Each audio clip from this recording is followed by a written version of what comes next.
So, all right, we're live. Welcome to a meetup of our Bitcoin Munich group.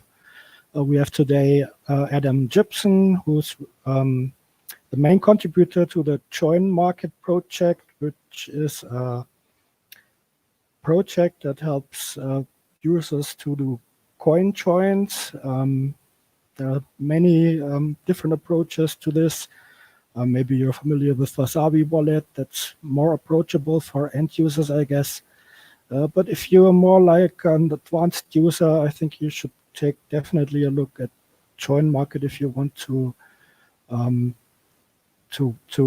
take a look at how to use Bitcoin in a more private way. Thanks much, Adam, for your time, and I think we can already start with maybe you would also want to introduce yourself and maybe drop a few words about what motivates you and what and where do you think the ecosystem is heading with coin joins and Bitcoin in general and Bitcoin privacy. Hi, yeah, thanks for that introduction, Michael. Happy to be here and to have a chance to talk to users about how to use JoinMarket. As you mentioned, it's one of at least 3 and possibly a few more ways that you can do CoinJoin in the real world today. I take a kind of maintenance role on the project. I do a lot of the coding and a lot of the review and testing. And there's I would guess 4 or 5 other somewhat active people, and maybe only perhaps 2 other very active people. One of whom luckily is on the call, which is Kristaps Kalpa. And the other one, of course, is Chris Belcher, who originated the project back at the end of 2014. So yeah, there's the development. It's a very much embedded in the whole open source philosophy and way of looking at things, and also embedded in the kind of aggressively decentralized, aggressively privacy focused kind of approach to Bitcoin that many of us are focused on. So we don't have like a funding model. We don't have a central server. And what else? Well, there's the whole business of what JoinMarket is. So like you wanted to summarize it in one sentence, it's like CoinJoin with an incentive to participate.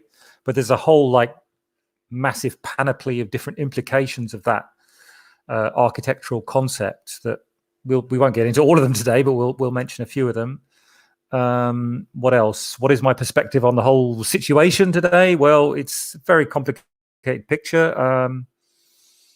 Unfortunately, reality is always nuanced, and none of the simple soundbite versions of the Bitcoin privacy issue really fully get to the heart of the matter. So, you can oversimplify it and say, well, it's totally transparent and therefore it's not usable as money. Obviously there's a perspective there. The other perspective is, we need to use super duper cryptographic primitives that will allow us to make everything perfectly private in Bitcoin, or we need to use an altcoin which already does that. And the problem is that there are trade-offs with taking those approaches, which may or may not be acceptable, both to you as an individual, but also to the Bitcoin sort of system as a whole. So projects like JoinMarket are very much sort of boots on the ground, trying to actually solve real-world problems with real tools. So my focus, I would like my focus today to be more on how do you use this thing, and not so much on all those philosophical questions, which very naturally come up. And I totally am with people who start to ask themselves questions like, well, how should it work like this, or shouldn't we be doing something different? But let's just focus more on like what we actually can do with this kind of software today, I think.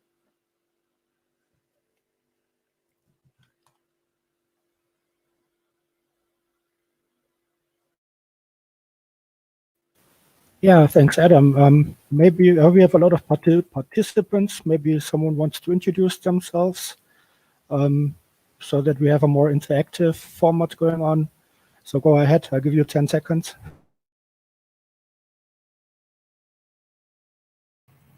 Hi, I'm Kristaps. I'm JoinMarket developer, basically.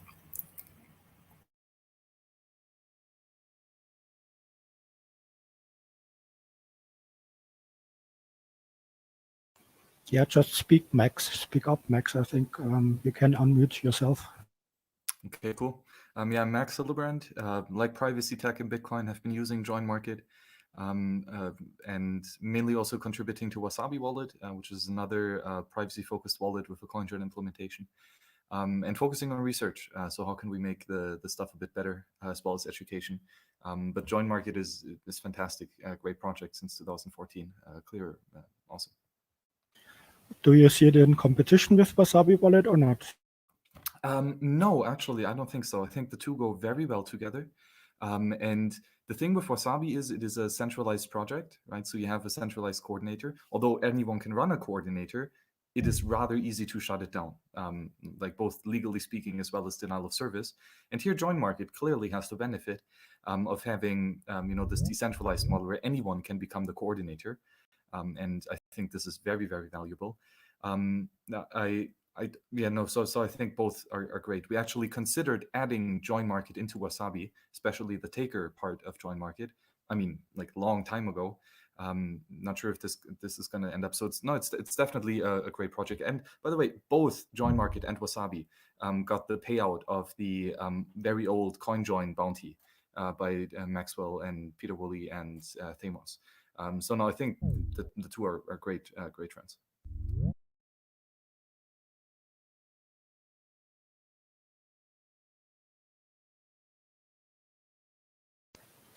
All right, then, Adam, do we want to dive in deeper now?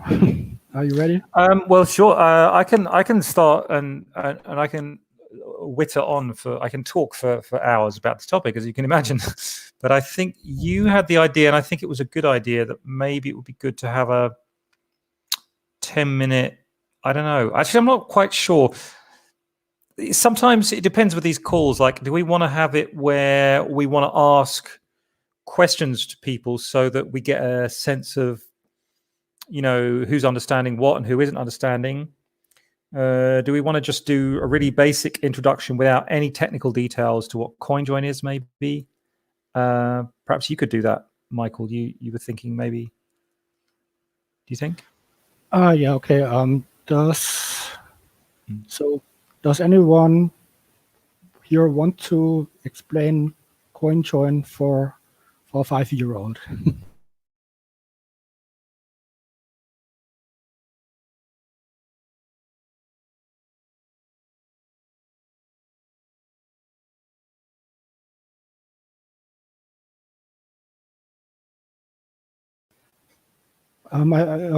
My personal opinion is we don't actually have. I think we have quite a knowledgeable audience now. I've expected more people that are beginners, maybe, but I think we have a very high level audience. Okay, if we do have an audience that, can I ask this question? Is there anybody in the call who does not think that they could explain what a CoinJoin is? I could not explain it. I know roughly how it's working, but I couldn't explain it, I guess. Okay. How about okay, I'll just do it. So if I were to try and explain a CoinJoin, I would say that a Bitcoin transaction is basically destroying different inputs and creating new outputs that replace them. So the inputs are called UTXOs. Think of them as coins of variable denomination. Just like in your pocket, you have coins that are 5 cent, 10 cent, 50 cent, and the euro, and so on. Think of coins like that, except that they're allowed to have a varied amount, like 10.732 cents. And when you do a Bitcoin transaction, you're going to basically exchange multiple coins to start with of different amounts, and then get back new coins of other amounts. And the only rule is that the coins that are created can't add up to more than the coins that were destroyed. And that all sounds a bit complex and abstract, but effectively it's important to understand that, so you understand what a Bitcoin payment is, because a Bitcoin payment involves having one new coin being created that goes to the receiver of the payment, and then usually another new coin being created that goes back to you as change. So the concept of change there is just like in the real world. Now, what's weird about Bitcoin is that you can do all of that and just do a payment, but you can have multiple people doing the payment all at the same time within one single transaction. So I could be paying Max, and Michael could be paying Kristaps, just to choose random people in the call. I could be paying Max. Michael could be paying Kristaps. And I could be paying Michael one amount, and Max could be paying whichever name that was, could be paying the other person another amount. But we could do it all in the same transaction, and it would be safe to do that for a very specific reason, which is that when I sign each input that I'm providing, so I have to authorize the spending of a particular coin or input. When I'm signing it, I don't just sign saying, "Here's a signature that says it's okay for Max to receive 1 Bitcoin." But the signature, the thing that I sign, covers the whole of the transaction. So it doesn't just sign the output that goes to Max, but it also signs the output that goes to Kristaps, for example. So the cool thing about that is that when I make the signature, I don't have to worry that then somebody else is going to alter the transaction in some way. I sign just my input, knowing that I'm safe, that the output that I expected, or the multiple outputs that I expect, are definitely going to happen, or the whole transaction won't go through. And that's like the absolute essence of CoinJoin, because the essence of CoinJoin is that multiple people who don't even have to trust each other can sign a transaction such that they know for sure that even though they're not, the signers of all the other inputs, the outputs are still going to be the outputs they expect.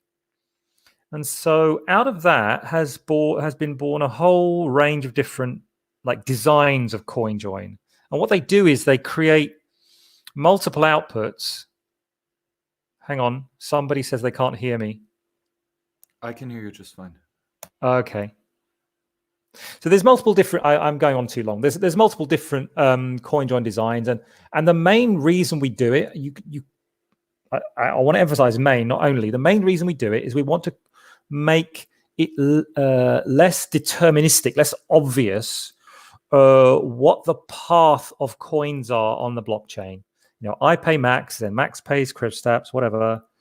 And if we all do very, very simple and kind of plain vanilla transfers to each other, then it's possible for naughty people with bad ethics, to actually observe what we're doing and actually try and make some big database of, this person paid that person paid that person, and they can do a lot with that information, which is essentially snooping or violation of privacy. So if we use CoinJoins, we make our transfers a lot less obvious, and in some cases almost impossible to deduce. In some cases, it's kind of absolutely impossible to deduce who received the coins. That probably wasn't the best overview of CoinJoin ever, but it might have given you some extra flavor to whatever you already knew. Okay, so what should we do next? Should we head into JoinMarket now, or?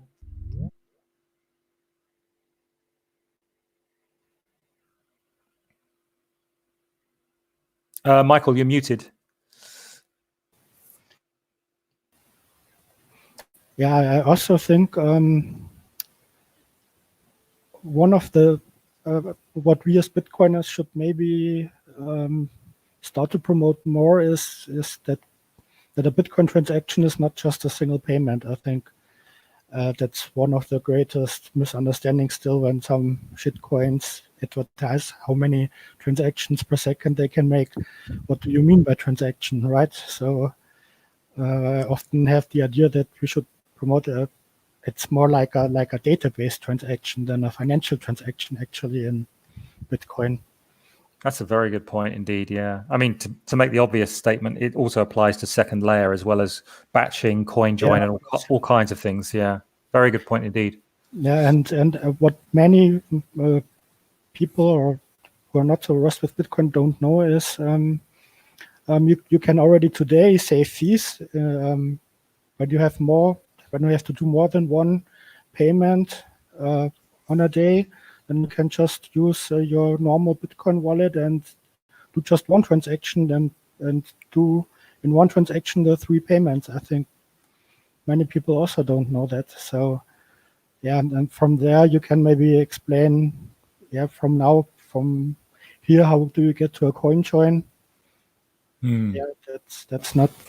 You have to also watch that you also like an email that you send to more than one person. You can send Bitcoin transaction to more persons, but you can also have more than one sender. But then it's the problem, of course, how do you coordinate that you have more than one sender? And then there come the different approaches of the different CoinJoin implementation to play, like Wasabi Wallet, and so that's my maybe. That's good, yeah. And then you have, of course, some intricacies, and the devil is in the details that you also have to think about how do you do it with the amounts. But yeah, that's the job of the implementers. Interesting, right? Yeah. Now that's a very good way that's a nice idea to build up in two steps of first multiple recipients and then multiple senders. I was more focused on, because being the sort of more technical person, what's more in my head is that a technical person looking at it might think, and I think this is a common misunderstanding when people first hear about CoinJoin, especially in the early days, because we started off with centralized mixers, which were basically some guy would run a service on a hidden service on Tor or whatever, and just advertise to people saying, give me your Bitcoins and I'll give you them back mixed. And that was a completely trusted model where you would have to literally hand over your Bitcoin. Send it, send him a transaction with, let's say, 10 Bitcoin or whatever it went back in the day. It was probably 100, in those days. And then he would do a bunch of weird transactions himself and then send you back Bitcoins. And of course, that does have a similar or maybe even better effect than a CoinJoin system. But it's this massive point of failure where you just have to trust the guy. And they were shut down also. Yeah, and they were getting shut down, and even still happening today. These services still exist, although it's a bit unclear to me. But yeah, they're still getting shut down. And the thing is that what's difficult for people conceptually, I think, is, well, how is CoinJoin different from that? Even more difficult for them to understand conceptually in the case of something like Wasabi, where there is a central coordinating entity. They're going to naturally, their mental construct is going to naturally be, oh, I'm trusting Wasabi, right? In fact, that's not the case. And so I always like trying to help people understand how it might be possible even that CoinJoin doesn't require you to trust all the other people, all the other multiple senders. But anyway, I think we could have a 2-hour talk about CoinJoin, but I would rather talk about how JoinMarket is used, only because I think that's a talk that nobody ever hears. Whereas the talk about, CoinJoin is this, every podcast, you name it, there's been like a million different things about privacy in general. It's a hot topic. It's an interesting topic. It's a topic that I think a lot of people just gravitate to because it's interesting, and it seems to really touch into the deeper issues about what Bitcoin is. But I wanted to sort of explain how JoinMarket works. So I don't suppose we can't really hold a poll, but I can't say how many people because you can't really tell me. But is there anyone here who is not running, or let's say, is there anyone here who cannot run Linux, who doesn't have any access to Linux, who's never used Linux? Don't be shy.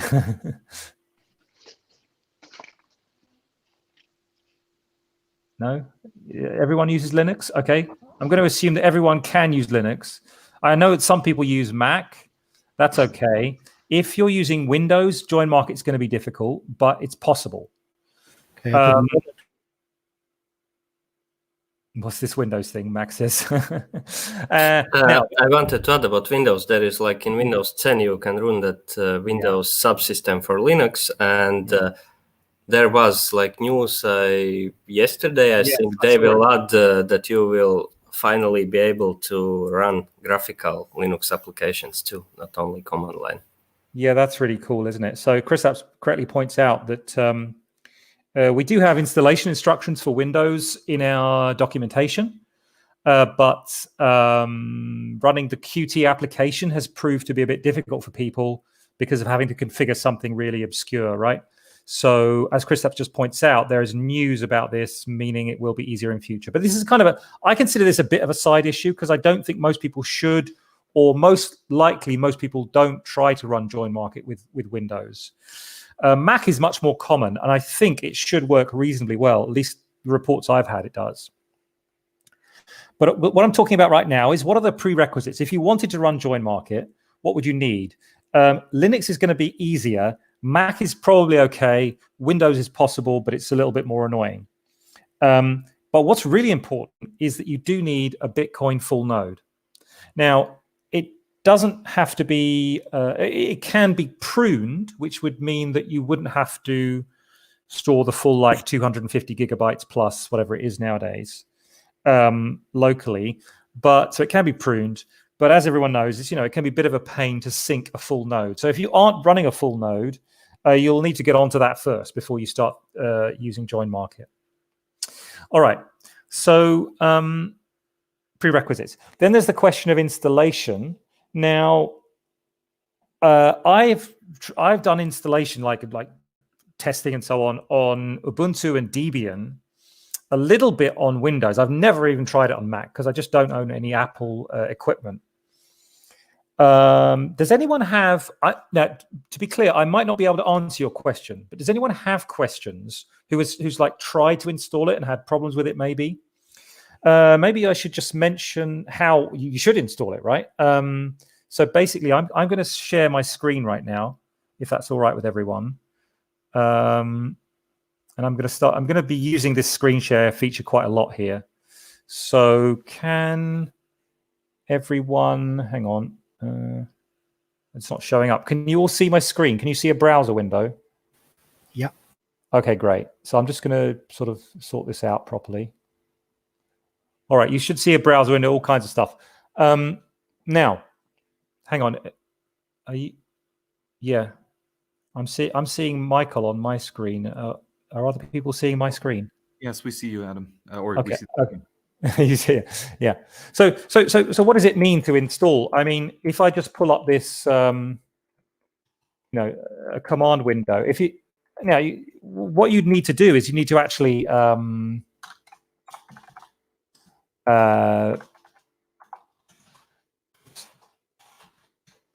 what you'd actually need to do is get the what am I doing? Trying to speak and so first is basically to download the whole source code, which is in the repository. Yeah. You once you've got the source code, either as a zip file or you've done what I just did, git clone.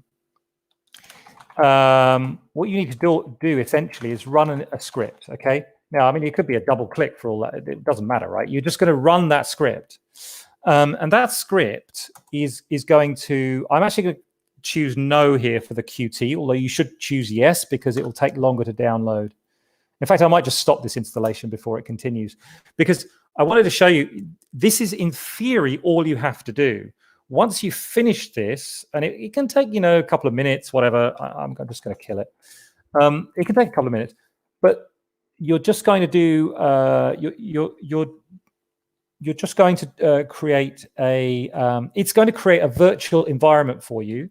And do I want to kill that one? Which one is that one? Oh, that's that one. Yeah, I'm going to kill that one.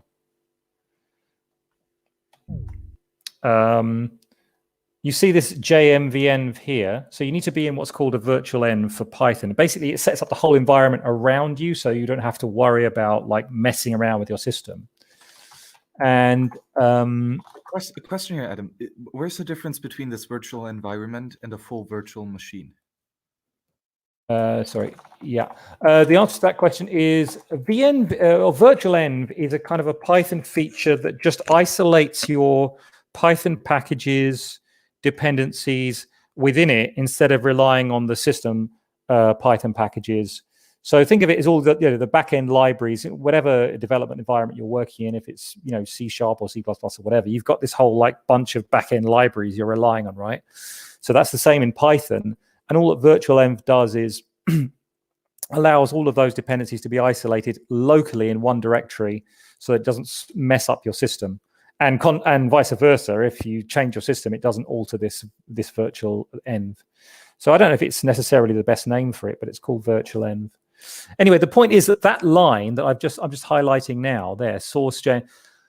When the installation script here finishes running, it'll take a couple of minutes, whatever. It'll tell you just to type that line, and once you've typed that line, at that point you're ready to go. So now, if I go into the scripts directory, which is where all the actual user tools are, I can do things like run the Qt app without any more sort of bother. Ignore that data directory thing. That's just for testing. Usually you wouldn't need to type this. That's just because it's a test. So that just like launches a window. Okay. Why was I saying all that? Yeah, so I was talking about installation. Now what do I need to do here? So I want to tell you about like what are the first steps that happen once you've installed it. So for this part, I'm not sure if I can show it to you all like real time and not really set up to do everything. But if I go to the what am I doing there? If I go to the GitHub page. Obviously, this is like the central home of JoinMarket in terms of everything's here. And there's quite a lot of information here that's really worth taking your time to read through if you're going to start running the software. This is just kind of introductory stuff, like what is it? This is the features the wallet has.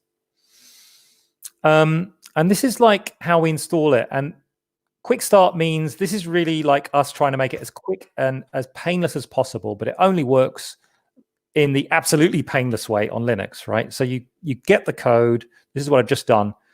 You check the GPG signature. Please do that because GitHub's great and everything, but you cannot guarantee with something that's controlling your money. It really helps to have an extra level of defense to check that I or the other developers have actually signed the code that you've received. So do that if you can. If you can't, it's a bit dodgy. Adam, can you please show your fingerprint just for reference? Yeah. But where's my fingerprint most easily? Oh, it's here, isn't it? What am I talking about? Oh no, this is just an actual pub key, not a fingerprint. Yeah, this is.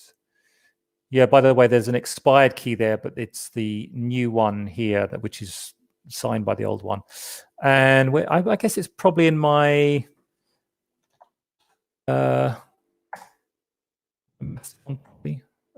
My profile. There it is. Yeah.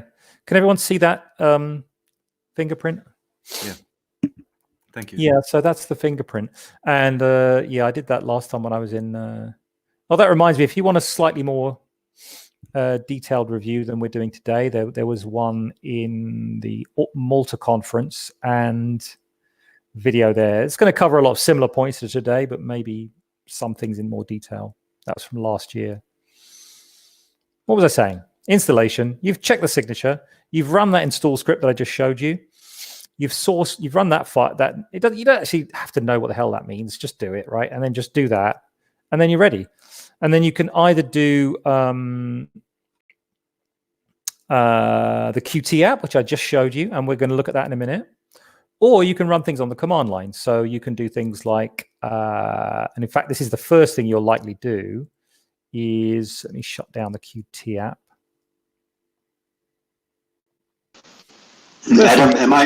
Adam, am I required to install the JoinMarket onto the same machine where my full node is running? Okay, so the answer that's a good. I'm so glad you asked because that's the kind of question we need to be paying attention to. No, if we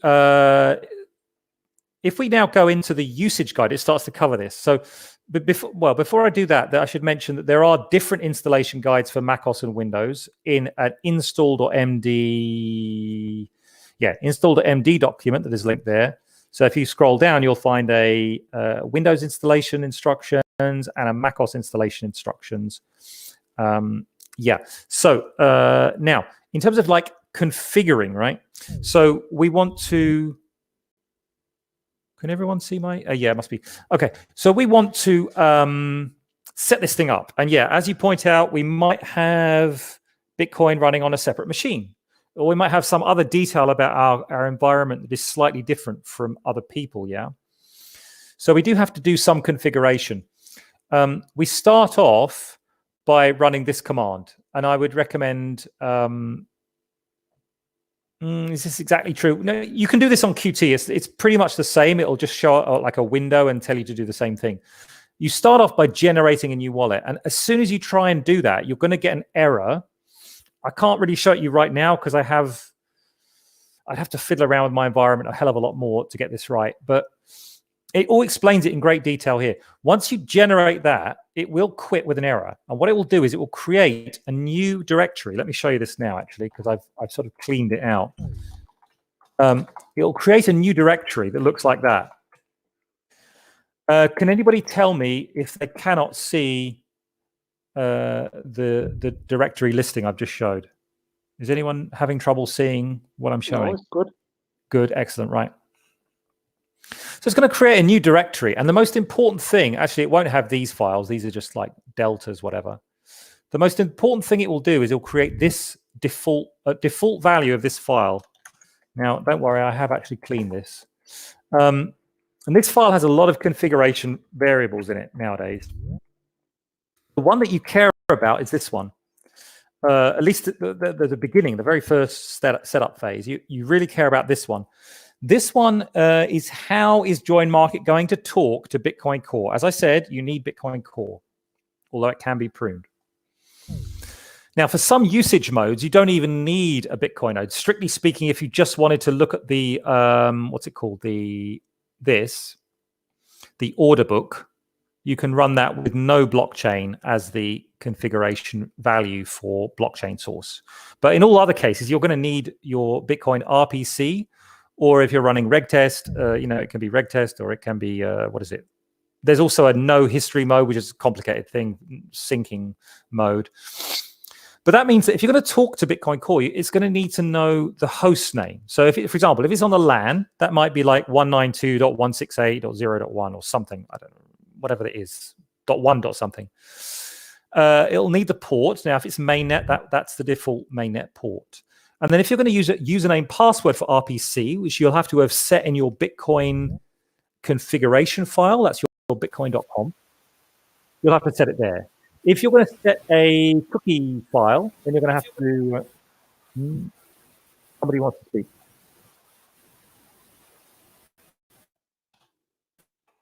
Yeah, you can set a cookie file. Now, also another one that I think is actually very important, and I think perhaps we have wrongly not emphasized this point, but Bitcoin Core itself is trending towards a scenario where it doesn't really like having a default wallet and things in it. It wants to have separate wallets for separate things, right? And we should follow that principle. So in my case, I have a particular wallet.dat name, not the default wallet.dat, but a different wallet name that I specify here.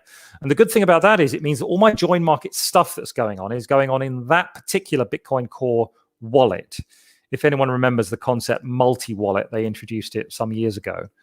So we're using, you should specify a specific RPC wallet file there and make sure that matches what you've got, or let's say there should be a wallet equals setting in your bitcoin.conf that matches that value. Okay, questions about that Bitcoin Core configuration? Questions about that? Yeah. Yes, a question about the wallet. So there's no private key generation signature stuff in JoinMarket specifically. This all leverages the core wallet. Okay, no, absolutely not. I'm glad you asked that because I just failed completely to explain that point, didn't I? So another point is this, which will make sense in a moment. Make sure that you compile Bitcoin Core with the wallet enabled. A common mistake is to install a Bitcoin node without the wallet enabled and then find that JoinMarket doesn't work. And that's the reason. So you need the Bitcoin Core wallet, but not for the reason that Max just said. The reason we need a Bitcoin Core wallet, or let's say the reason we use the Bitcoin Core wallet, is because we use the import address feature. So essentially, we're using watch-only addresses in Bitcoin Core with specific labels that allow us to query balances within Bitcoin Core. Now, this architecture is actually kind of dumb, and it's really caused us a lot of pain over the last few years, but it will take some time to fix that.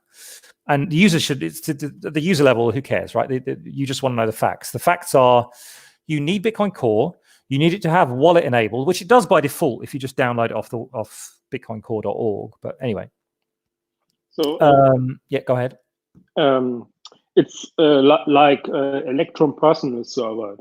I think it does exactly the same. You give all your public keys to the software, and the software will make the watch wallet on Bitcoin Core to get balances.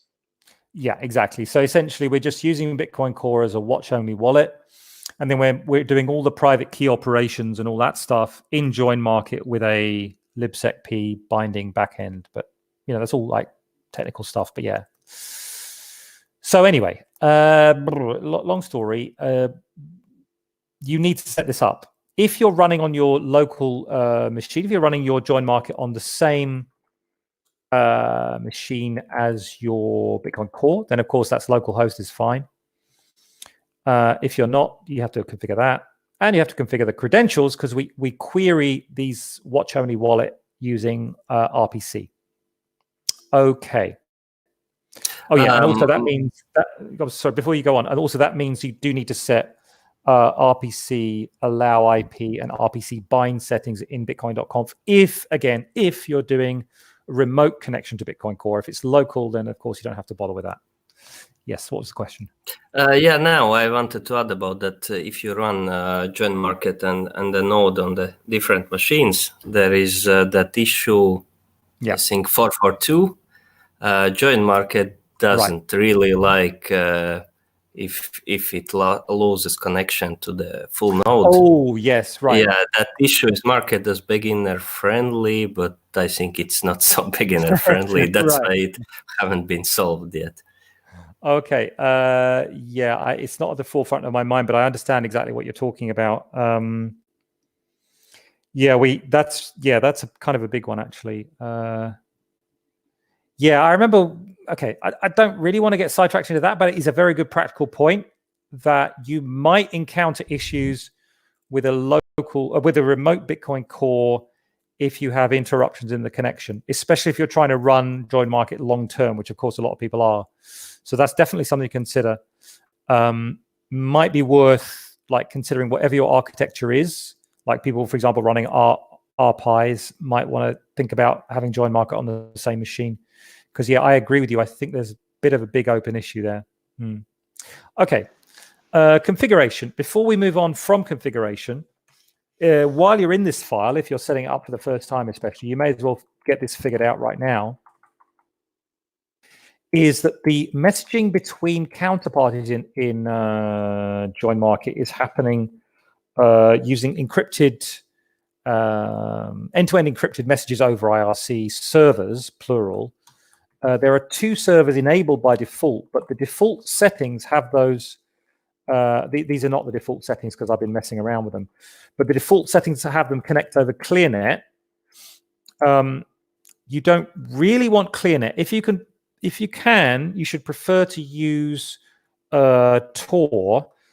And the Tor settings, if you look, when you first download this file, you're going to see Tor settings, but they'll all be commented out. So you probably are going to want to uncomment the Tor settings. And so I'll do it like here. For example, you see here, there's a host, channel, port, and certain other settings. So replace why is that? So that's commented out, so that's not active. So instead, we want we want the Tor host, and we want the Tor port and the Tor, and so on and so on. Similarly here, you want the Tor host. Yeah, this one's set up correctly. and so on. Now, again, if this is easy if you're running Linux, I think you just run the Tor daemon in the background, the Tor service rather. Just start the Tor service, and the default SOX 5 port should be correct, 9050. It is also possible to run Tor using the browser bundle, and then that port might be 9150. But this is kind of like outside the scope of JoinMarket, really. But I would say that it is definitely better to use Tor for the kind of obvious reasons. But it's just like in practice, it's something that almost everyone does. That way, your connection to these IRC servers is not direct and therefore, loggable, so to speak. So yeah, two servers are enabled by default. There is a third server which is commented out by default, and I would recommend keeping it commented out. I think there's some problems with it, but I'm not exactly sure. I mean, the general point is that you can enable multiple servers, and all that really means is that you're going to be talking to people over multiple different messaging channels, just making it more robust. It's not giving you extra access to people. I mean, in theory, it shouldn't be, but I mean, it might technically. But especially, it's going to give you more robustness, where if one of those servers drops out temporarily, the other one will keep running. That's the idea. Hey, a question here regarding the Tor setup. Sure. Is this just, or how do you manage the Tor identities or Tor streams? Right, yeah. Do you use the same Tor identity for all the time, or does it switch in the background often? Yeah, that is a very good question. That I don't think anyone has addressed that. I don't think there's ever been an attempt to have like intermittent switching of Tor identities. And now I think about that, that is stupid, because that would be actually very easy to do with the code that we're using, because we're using Twisted, and Python Twisted sort of, with a little bit of help, it can support Tor pretty easily. But I don't think anyone actually did that. So maybe you could open that as an issue, Max, for us, because I think it just got forgotten about. Okay, will do. Thanks. Or somebody else could do it. That would be good. Yeah, I mean, so anyway, what are we doing? So we've talked about configuration. Those two sections are the ones to focus on. Perhaps I should mention one other configuration entry that is important for everyone, really. Well, no, for takers only, but it is a very important configuration, which is this one. Yeah. So what we have here is a setting that allows you to kind of fine-grain control your Bitcoin network transaction fees, and you have a choice. You can do something like this. The default is not this. Default would be 3, and that will use Bitcoin Core's fee estimator, targeting 3 blocks for confirmation, which is generally going to be a little bit expensive, but pretty reliable.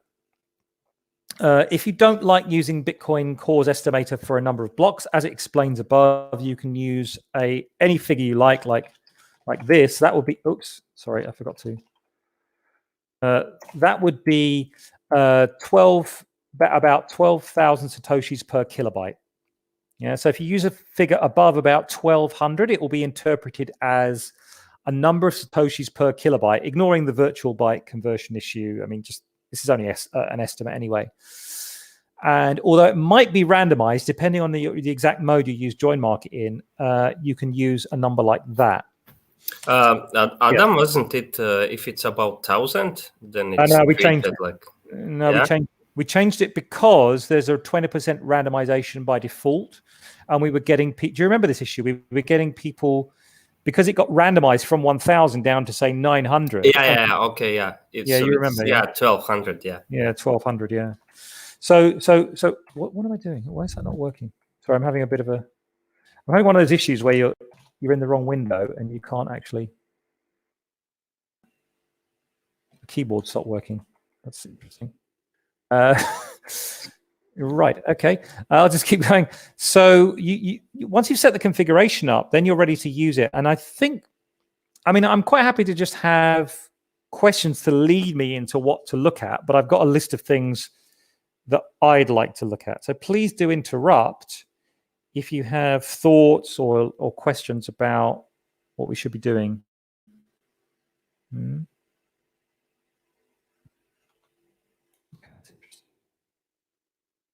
I just want to ask something. Sure. Am I muted right now? Or Oh, hello, Adam. No, you're not. We can hear you. okay, sorry, it's just hard to figure out. Okay, sorry, continue. Just a little drop in there from a certain person.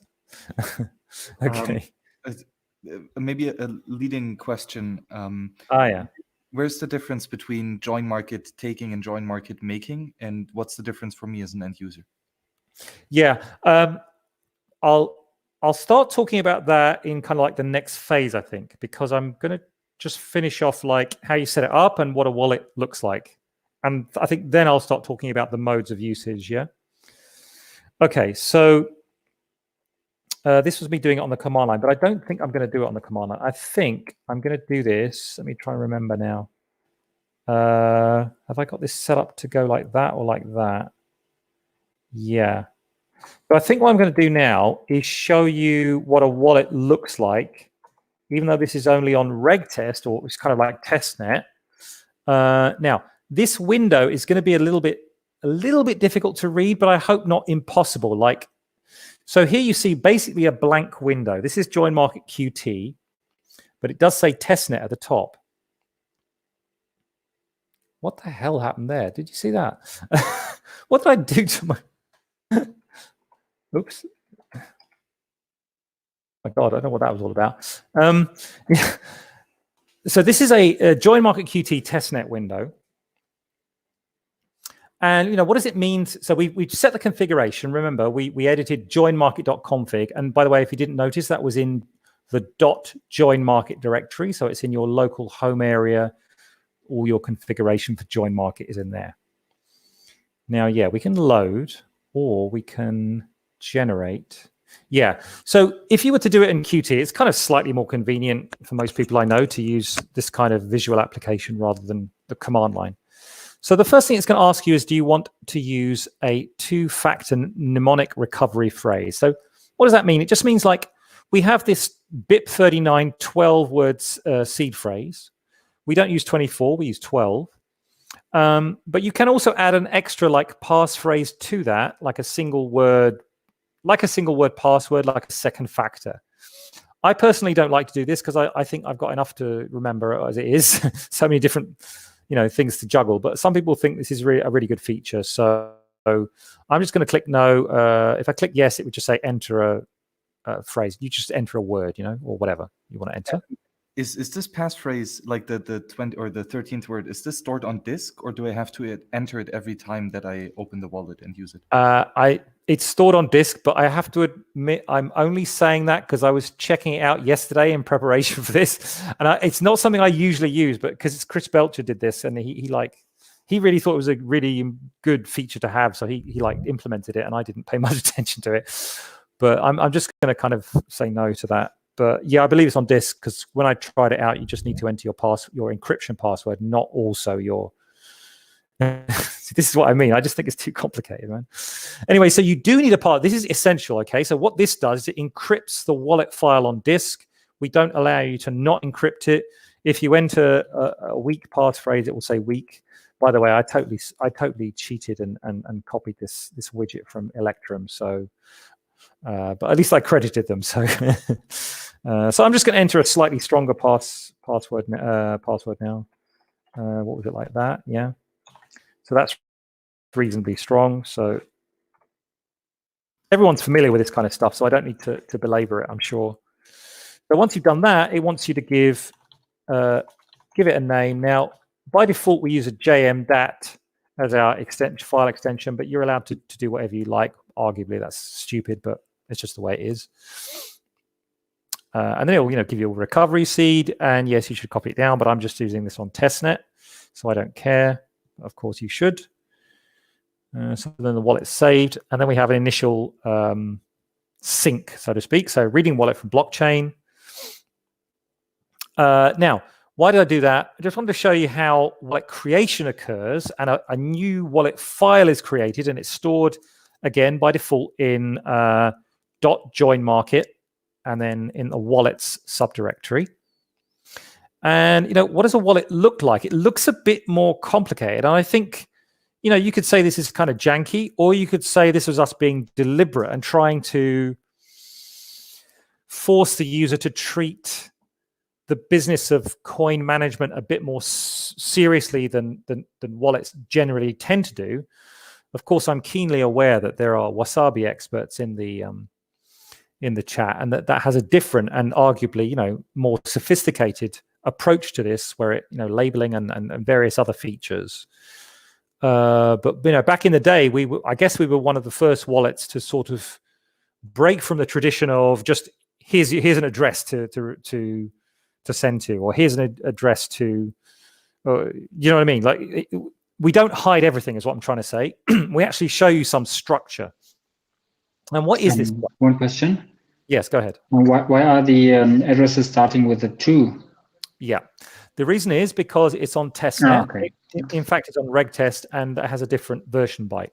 So the 2 prefix on testnet is equivalent to the 3 prefix on mainnet.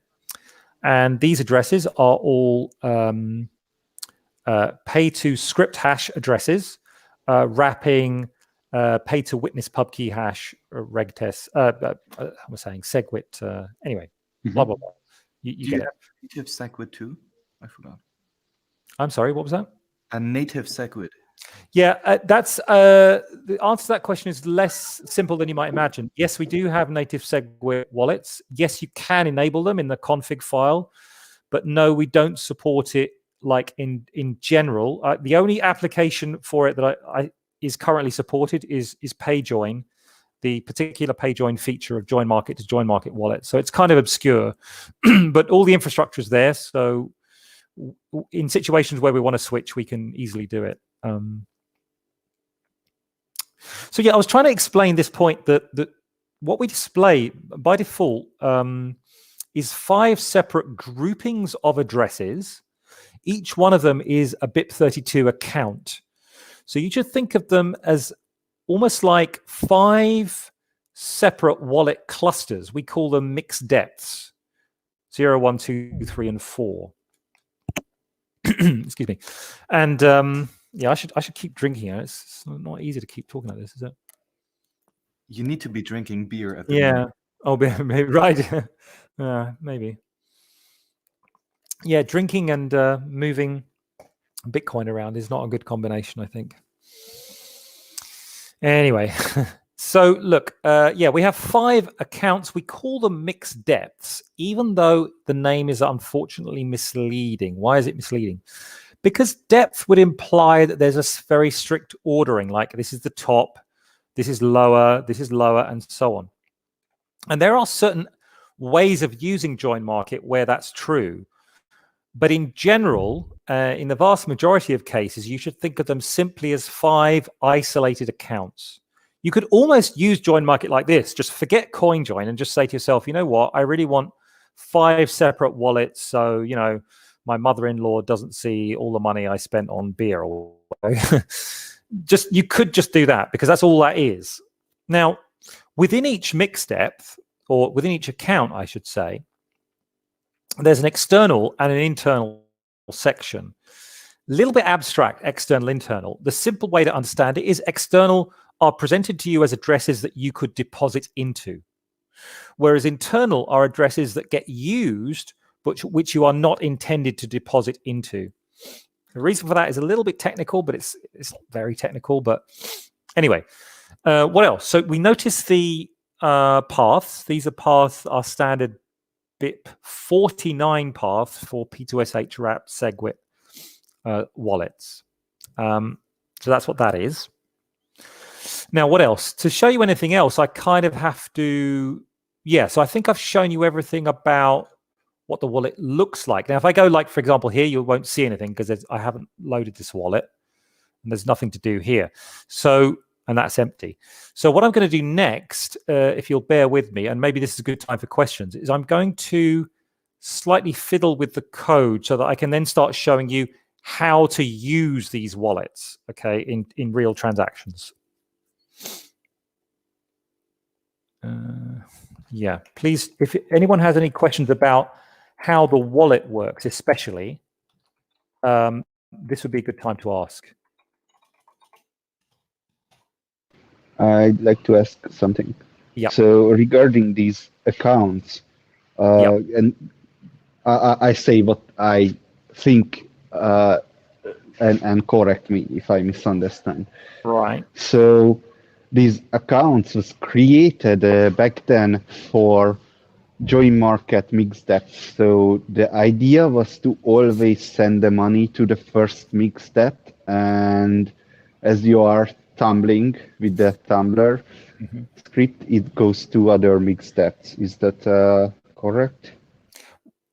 Yes and no. I mean, it's definitely correct, but it's also the case that even from the beginning, this isn't some change. That even from the beginning, if you are taking a maker role, you are going to end up mixing the coins all over the place, like from mixed depth 1 to 2, and then from 2 to 3, and then from 1 to 2 again, and then from 4 to 0, and then from 0 to 1. It would just end up being a big jumble like that. It wouldn't always just go forwards, right? If you were doing a maker, like each individual step might be forwards, but the overall effect was a kind of a mixing. So then that's not how I used it, although I thought this is the use case. No, but if you used it as a taker, then what you said is definitely correct, right? Especially if you ran the tumbler, it would have gone forwards from 0. Yeah. So it's like, what I'm trying to say is there's more than one mode of usage of JoinMarket. In one of those modes of usage, it's true that it's directional, and therefore mixed depth is a good name. But it's just that in other modes of usage, it isn't really isn't just a forward motion. Okay. So the other use case how I used it is that there were centralized Bitcoin mixers back in the day, and they enabled you to get your money out like if you send in 1 Bitcoin, you're not going to get back 1 Bitcoin, but you can choose what proportions you want. And I decided to put it to every mixed depth, right? Every mixed depth 1 proportion, and then that's how I sent JoinMarket transactions. And I found that the intuitive way to use, or did I messed up something? Sorry, I didn't actually fully understand what you were saying. Step by step, what did you do? I have 1 Bitcoin. I send into a centralized mixer that divides it to, I decide, let's 0.6 and 0.4, and that goes to different mixed depths. So you told the centralized mixer your destinations, and the destinations you chose were from JoinMarket mixed depths. Yes, and from there on, I was sending JoinMarket transactions, and for a very long time, that was my main wallet. However, then I started tumbling too with JoinMarket, and it became kind of, I don't know, strange. Yeah.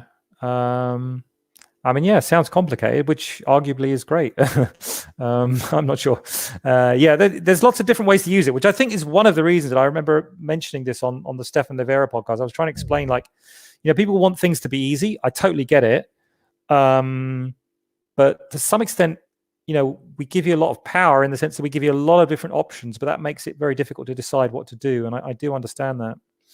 So I wanted to move on here and start showing you how one uses it. So if one is going to actually start using a JoinMarket wallet, the first thing you'll want to do, obviously, is deposit into it. Now, how do you deposit into it? We do have, you can QR code into it, or you can just, copy the addresses. You can just, copy address to clipboard, whatever.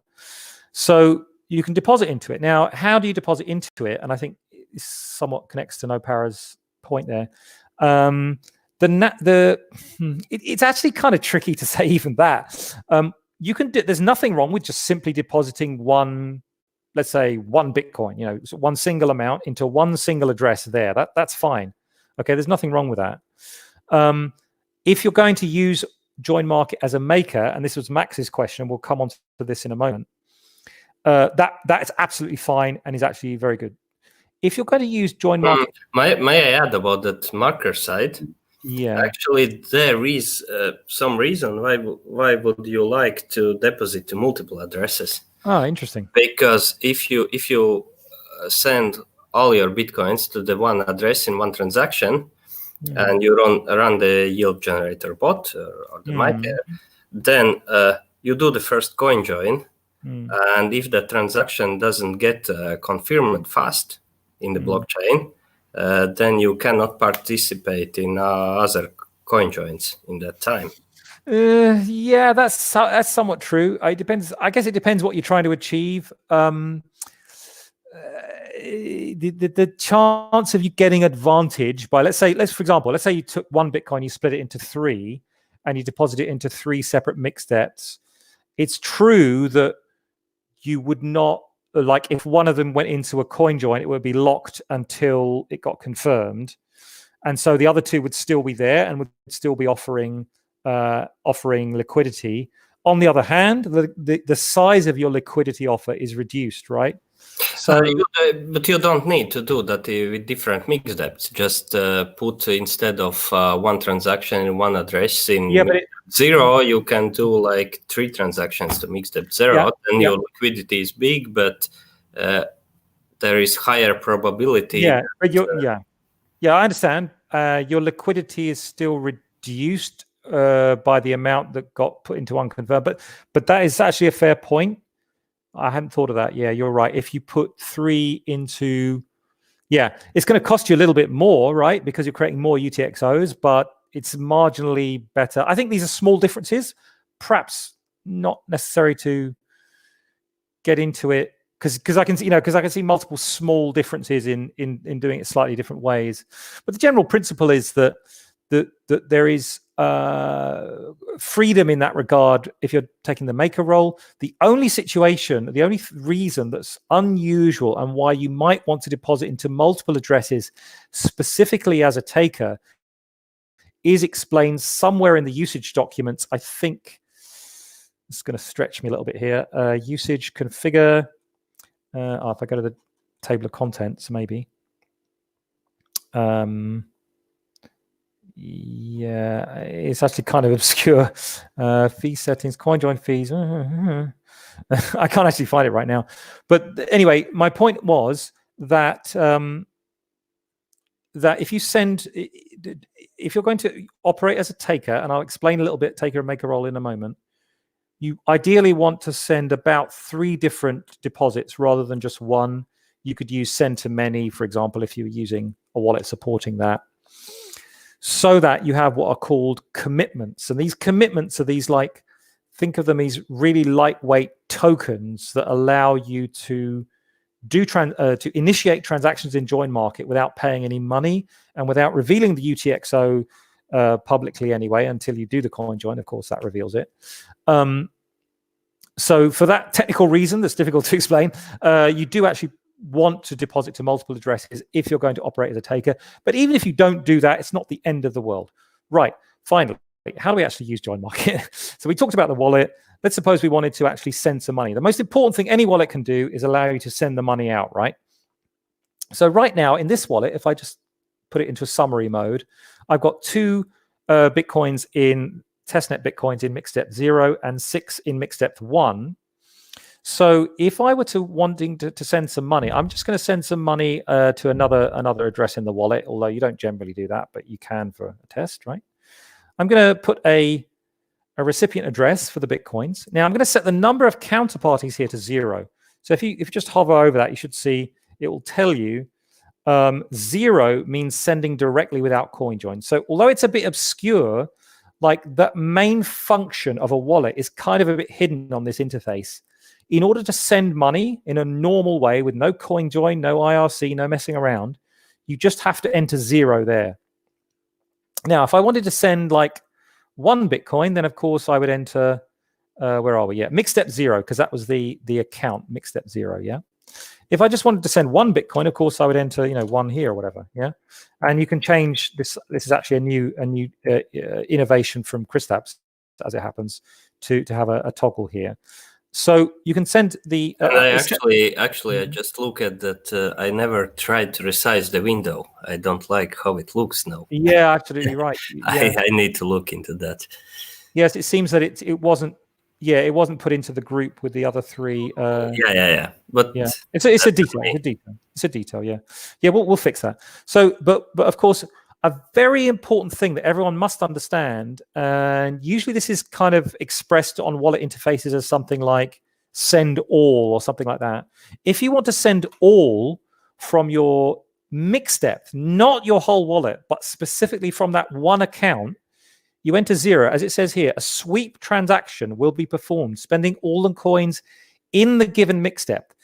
Please note, there is no way to send all the coins in a JoinMarket wallet at once. And that is by design, because we consider that each of the 5 mix steps or accounts as effectively separate wallets. So we don't allow you to send it all at once. But you can, and indeed you must be able to, send everything minus whatever the fees are from a specific account. That's a very powerful feature, especially when combined with CoinJoin. So to do this one, for example, I'm just going to send this now. It's just going to pop up a window, and it'll be less than 2 because there's a fee, and then it sends, and that's that. So you'll see here now that the wallet will update, and you'll see here that the 2 has now arrived here. Now that why does that? Oh yeah, it shows up. Yeah, external, right? So I notice I sent it to an external address because that's the idea, is we always send into externals on each account. Right. In terms of CoinJoins, you have basically kind of 2 options, but more realistically, you have loads of others. What are the kind of 2 options? Now, this is what we call acting as a taker. So in JoinMarket, being a taker means I want to do a CoinJoin. I'm going to decide an amount that I want to CoinJoin, choose a mix depth, choose a mix depth, and I'm going to CoinJoin a specific amount. And the other people on the other side, the people who are in this role, we call them makers. They're offering, now this is the main net, of course, not test net, but they're offering to make all kinds of CoinJoins for all kinds of very low fees. Actually, yeah, you got a bit confusing here. That's the minimum size. That's the fee contribution. The fee is here. Yeah, these are the fees, the small fees. So they're going to offer to help me out and actually do a CoinJoin with me. I'm going to coordinate it. Everything's going to happen over these encrypted messages, and then eventually I'm going to broadcast a CoinJoin transaction. So let's see how that works right now, although it's only just a testnet dummy environment. So I'm going to CoinJoin, let's say 2.76, yeah? But also I need a destination, like where is it coming out? I'm going to choose a random destination there. So I'm going to send a CoinJoin now to a random destination, and I'm going to choose 2 counterparties because this is a testnet setup with only 3 makers. Now, when you're doing it, the default you'll be given is 9, and you should leave it at the default or have some small randomization or do whatever you like. It's ultimately up to you. But just do understand that obviously small numbers are worse for privacy, but also there is a minimum makers setting, which you have to consider. The minimum makers is hidden here. Now, it's 1 here because this is testnet, but I think by default that is 4. And if it's 4 and you put like 3 here, then it won't work. Yeah, so be aware of that. So 9 is the default again. If you want to do, you're just testing or just playing around, whatever it is, and you want to choose 4, you can change the setting. This is testnet. We choose 2. Mix depth is going to be 1 because I'm spending out of mix depth 1 here. And the amount I'm going to choose is a randomized amount, whatever. And I'm doing a CoinJoin. Now, as I'm doing this, you'll see it will be a whole bunch of messages down here that you don't really necessarily have to pay much attention to. But bear in mind, it does take some time. And the reason it takes some time is kind of like a combination of factors. The IRC servers don't allow us to send like hundreds of kilobytes all at once. We have to like schedule it out over time. And also we have to kind of wait for the people on the other side to answer us. We want to see their offers. And, so this what you're seeing here is a bit quicker than real life. In real life, it waits a little longer than that. And what happens, you'll see in the status bar, say things like built transaction, and you'll see things like good sig. So basically my bot is just like collecting signatures, figuring out the transaction looks okay. And if it does, then it updates and it broadcasts onto the network. So the transaction has been broadcast. I'm not actually sure if this shows up. Yeah, it does here. Yeah. So this is a feature that's, I'm not sure if we really, it's as good as it should be actually, but at least you do have a record here of the transaction happening. But of course, more importantly, you should just focus on, well, two things you should focus on. Firstly, the wallet overview here shows you that was received. Actually, that's a CoinJoin output. I'm not quite sure why it doesn't get labeled as a CoinJoin output. There's some weirdness going on there. And also this tab is very important, I think. This is kind of a relatively new thing over the last year or two. We improved the QT, so it gives you a view of the exact UTXOs, or in quotes, coins that you have in the wallet. And moreover, and I particularly like this feature, you can just freeze or unfreeze those UTXOs as you wish here, yeah? So for example, if I had, as I do right now, 2 different UTXOs in one mixed depth, but I wanted to only spend one of them, so coin selection, if you like, it's very easy to do it. Just freeze or unfreeze it. And then when you make the spend, it will respect whether the coin has been frozen or not. Another feature is that if somebody is trying to like attack your wallet by sending it little dust outputs to addresses that have already been used, any deposit to an already used address will be automatically frozen and will not be spendable until you actively choose to unfreeze it. So that was like a single CoinJoin. It's to be emphasized, and this is emphasized in the documents, that's not really very amazing at all. It's interesting, it's valuable, it has its place, and I think it has its place as a kind of an opportunistic damaging of blockchain analysis. But due to the nature of how transactions work, if you just did that on its own, it doesn't achieve much. So that's the main reason that we have what we call multiple join, or more commonly known as Tumbler. And I'm not going to go through like a whole run of this because it would take too long. But at least I'll show you the general idea, is that you can create a schedule of CoinJoin transactions, which starting from mixed depth 0 is recommended. As we discussed recently on IRC, there's actually a lot of complexity around what happens if you start from a higher mixed depth. But that depends on how your wallet's set up, right? You can set various parameters, and as usual, the tooltips will tell you something about the meaning of each parameter. I'm not going to go through them all today. You need destinations. This is really important because the idea of Tumbler is that you're going to split the coins up into random sub-amounts in the final destinations. Now, I think it's kind of a weakness that the QT app doesn't. Hang on. I think it might display more destinations if you have more mixed depths you're tumbling through. But in any case, you can use the command line to get the absolutely full set of features, including an address ask feature. There's a lot of parameters here, but some of them you can very safely ignore. Others, just, again, read the tooltips and you'll know what's going on for all of these. A lot of them, I'm going to remove that to like, I'm going to change that to 1. A lot of them really don't matter too much, or at least the defaults are fine, So the general idea is you click run schedule, right? And what the schedule is, and this has been an open issue for like 3 years now, but I really want this to be a prettified table that people could actually read. Unfortunately, it's unreadable as is. It's just a text CSV file. And it basically shows, and if you look in the tumblerguide.md, which I think is one of those tabs, it'll actually tell you like the meaning of each field here. Basically, it goes through, that's one CoinJoin, that's the next CoinJoin, that's the next one, and it goes through a whole sequence of them. The list will be much longer if you do a mainnet tumble by default. It'll be like at least 10, maybe 15 transactions. So if you do decide to use this feature, here's some things to bear in mind. First of all, it's expensive, especially if on-chain fees are expensive. So like doing it right today would be, in my opinion, really bad idea unless you're Satoshi, because or unless you're very rich, because the on-chain fees are quite substantial. When doing CoinJoins, you should think like in your mind, I'm going to be spending maybe 8 times a typical Bitcoin transaction fee for a single CoinJoin. maker fees that you're paying will, by comparison, be very small, except in unusual cases. But overall, you'll be paying a lot of fees. And you'll be doing a lot of transactions, so it can add up.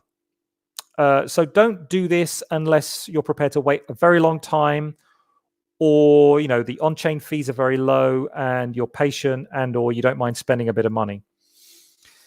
What is the effect? The effect is that you might have to wait, I don't know, 1.5 days to a week, reasonably, to get a decent anonymity set, because you don't really want to be doing all these transactions in a few minutes from each other, because they'll just end up being linked just purely by timing. And then there's consider like the output destinations. You need to have multiple destinations. There's no point sending them all to destinations in the same wallet cluster or single wallet, because then you'll end up co-spending them anyway.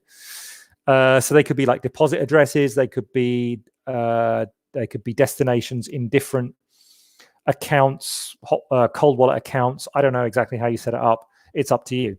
Or alternatively, you just coin control spending the final destinations, right?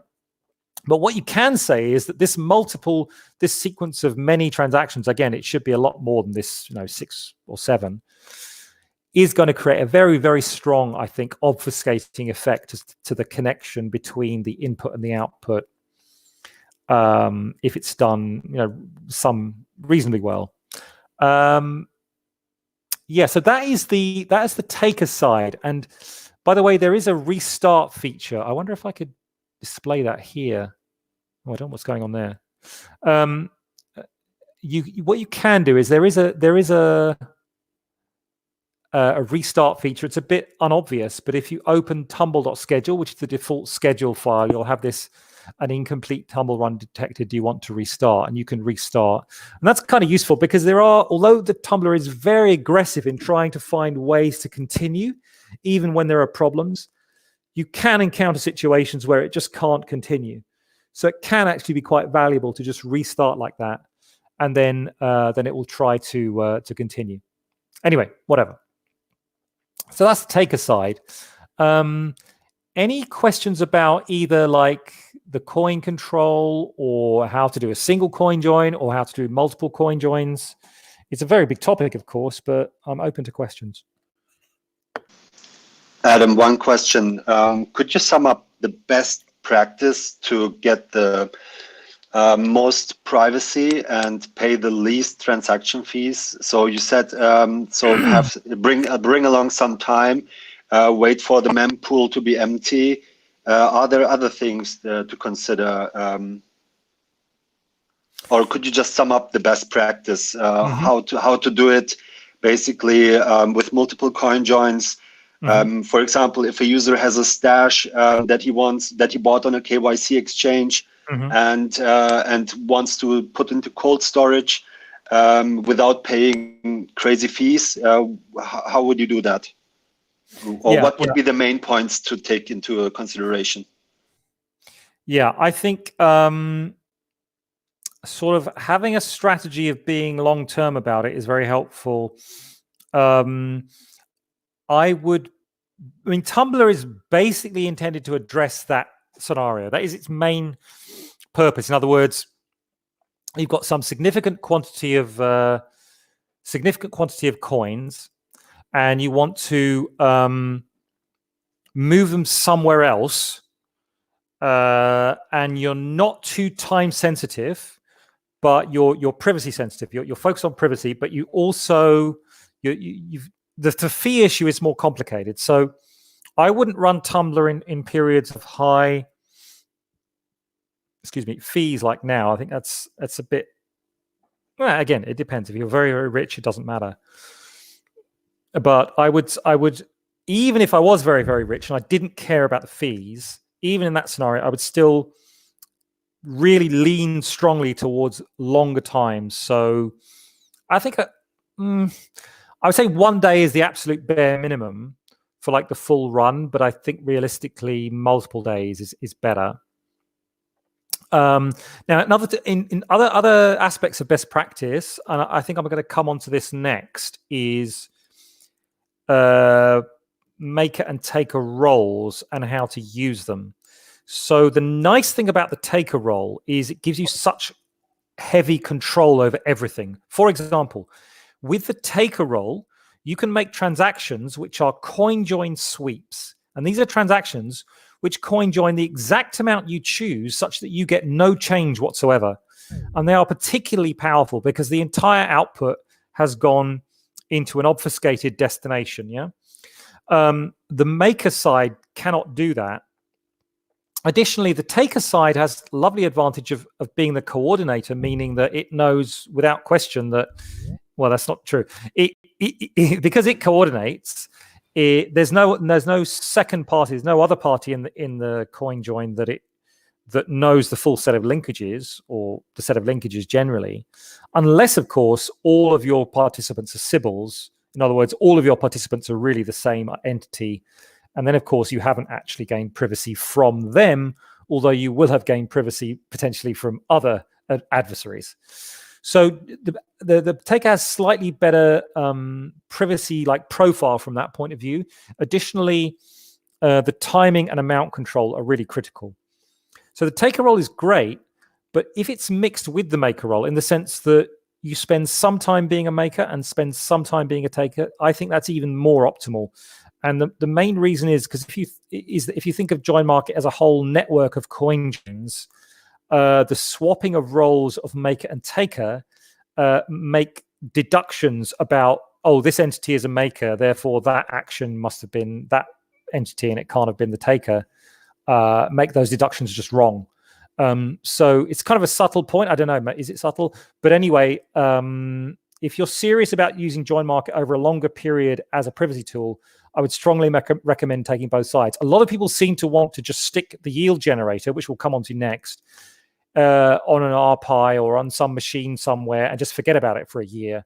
I think there's nothing wrong with that. Go ahead, be my guest. But it's not, in my opinion, it's not the optimal way to use the system. The optimal way is to run makers when you're not doing anything else, to run single CoinJoin takers when you're making, say, retail payments, not because it's individually on its own it has a huge effect, but because in context it has effect, and then run tumblers when you want to move large amounts of coins across different regimes, so to speak. A good example is the one you gave, going from KYC exchange into a cold wallet.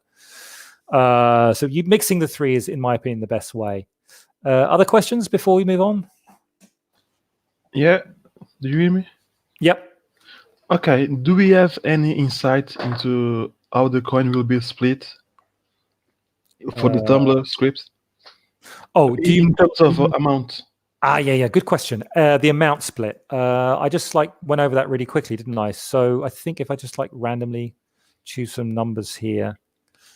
Yeah. Okay. Yeah. So this obviously in the real world, this section will be something you will fill in. It won't just be random addresses here. You're going to put stuff in there. And then what's going to happen is when you finish, oh dear, never mind. Ignore that. So when you finish, you're going to see numbers. Where is it now? Here. Yeah. That one there. Yeah, okay, this is completely unreadable for a user unless it really needs to be prettified. But basically, what it shows up is fractions of the total in the mix depth. Now, the final fraction that you get in the three destinations. So in this particular schedule, there are three final destinations here, here, and here. They're testnet legacy addresses, actually. Mm-hmm. And each one, notice, is preceded with a 0 in the amount field. And if you remember from earlier, I was saying that 0 is treated as meaning a sweep, which means it takes everything that remains in that account and sends it all to that destination. So we designed it in such a way, it's Chris Belcher's, pretty much entirely his design, actually. He designed it in such a way that you're going to get a certain distribution of random amounts to final destinations. So your question actually is something I'm not sure I've even ever thought about. And it is obvious in retrospect, is I might have three destinations, but I might really want to have most of it go to the first destination. And it seems like we are not set up for that. Here's what you can do, since you're getting the advanced course. What you can do is go into the logs subdirectory within. Hang on, you can't edit it here? Yeah, you'd have to go into the file. Yeah, you could either copy it or you could actually go into the logs subdirectory, choose the tumbles.schedule file, and edit it by hand, and change it so that. Well, no, yeah, you could. The only thing you could do that way is you could change which destination is which. Like you could swap them around, but you couldn't change the amount because it's unfortunately it's just part of the design is that every amount is randomized, and the spends that go to the destinations are deliberately designed to have no change, which means that they spend the entirety of what remains minus the fee. So we can't even tell you in advance the exact amount it's going to be because it depends on the fees that you spend along the way. It's a very good question. I don't know why I didn't think of that before. Does anyone else have a thought about that? Chris Stapps, maybe? I don't know. Thought about that?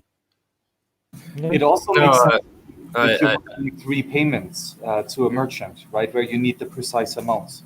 Yeah, it doesn't support payments to a merchant. No, definitely not. But that's what the individual send payment single CoinJoin gives you. It gives you the chance to do exactly that. Yeah. But is there a way to control the randomization?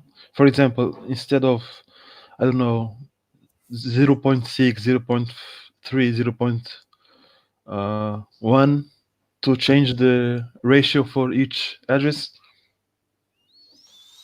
Yeah, I get the outline of your question, but I think the answer is, well, I know the answer is no today, and I haven't really thought about how it would work.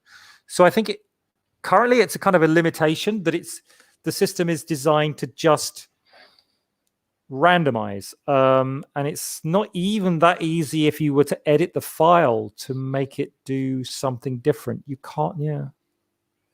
So if you want to send exact amounts to specific destinations, here's what you can do.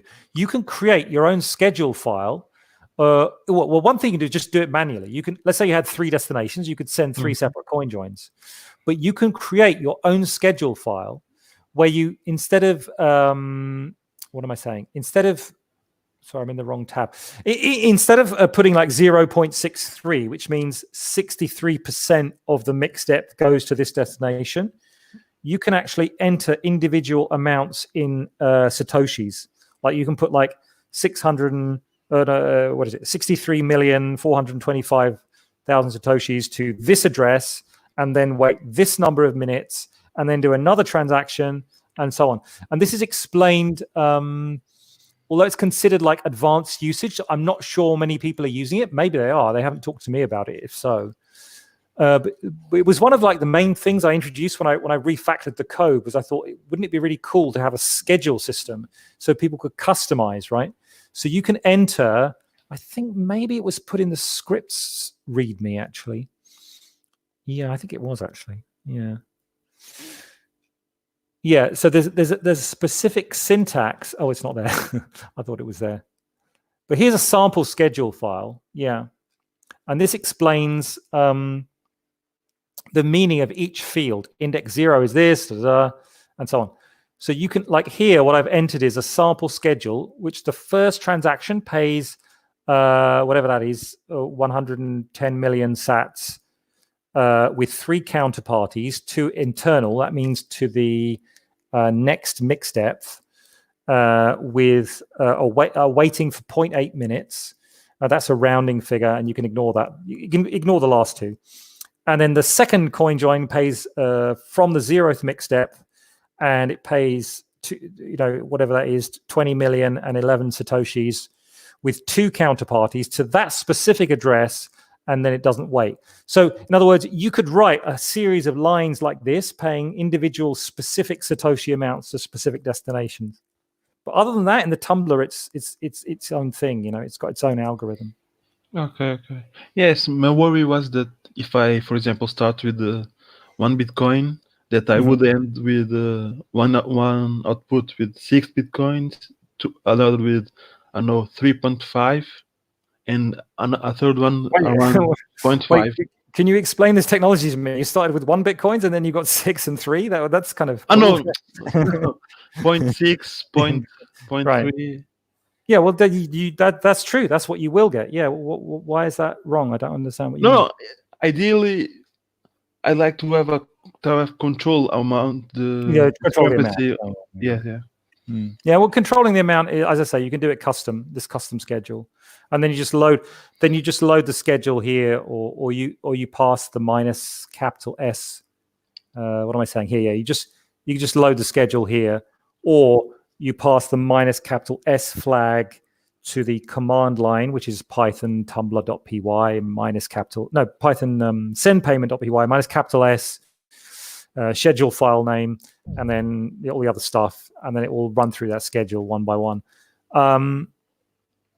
Yeah, good thoughts and questions so far. Any more? Yes, I have one. Back then, when I just started out with Bitcoin privacy, and you guys were kind of unapproachable for me, so I couldn't really get to ask this question, but my very original idea was to build a GUI for JoinMarket, and that it should not have coin control or any of the advanced stuff that all these wallets have. And so it would have, just to validate the idea, or there is something wrong with that. It would have worked like when you log into the wallet, then it will start mixing right away up until a point, and you make transactions like normal Bitcoin transactions, except you are always making JoinMarket transactions. Yeah.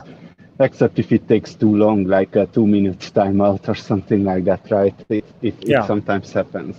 So what do you think about this user experience or privacy guarantees of such an idea?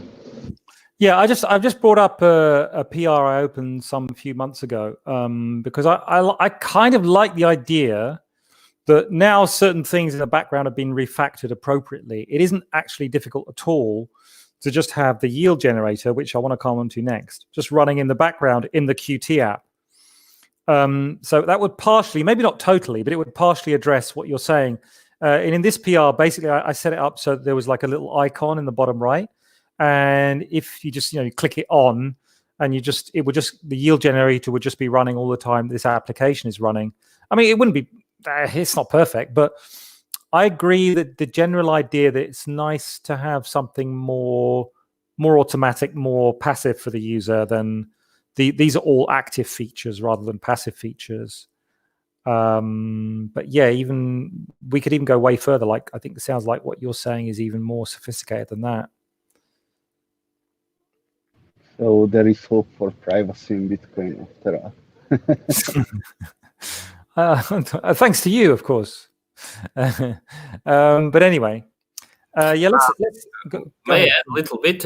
What I was thinking about these things about your user experience too, and what I was thinking that ideal model will be in future. Let's say you have BIP21 URI.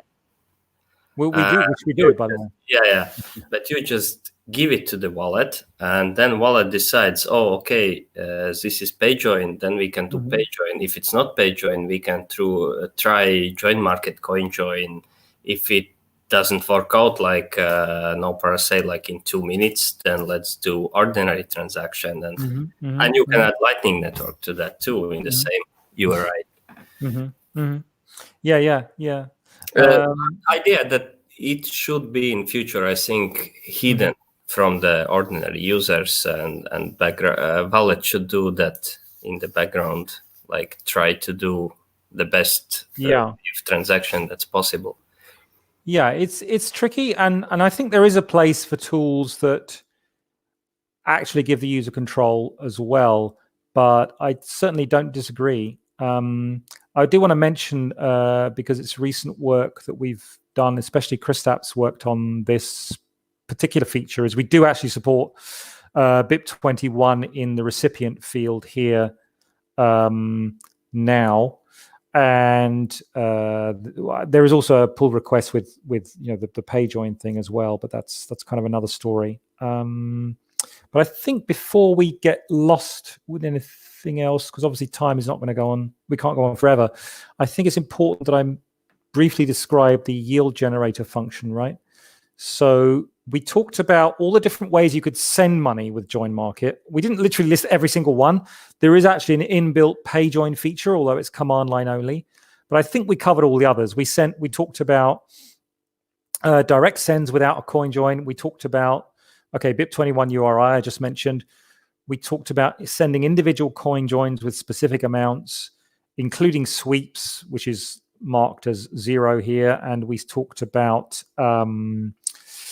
multiple CoinJoin schedules, specifically the Tumblr algorithm.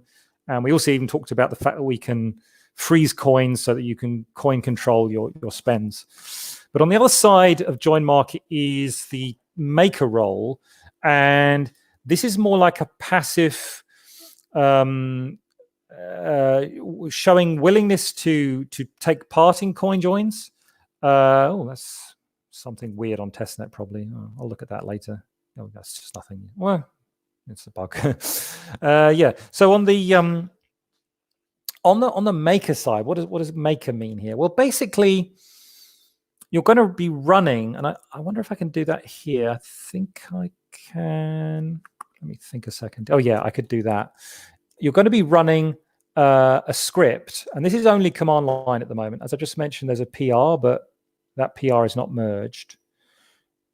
You're going to be running a command line script where you'll just, it's called, well, there's a few versions. There's yield generator basic.py.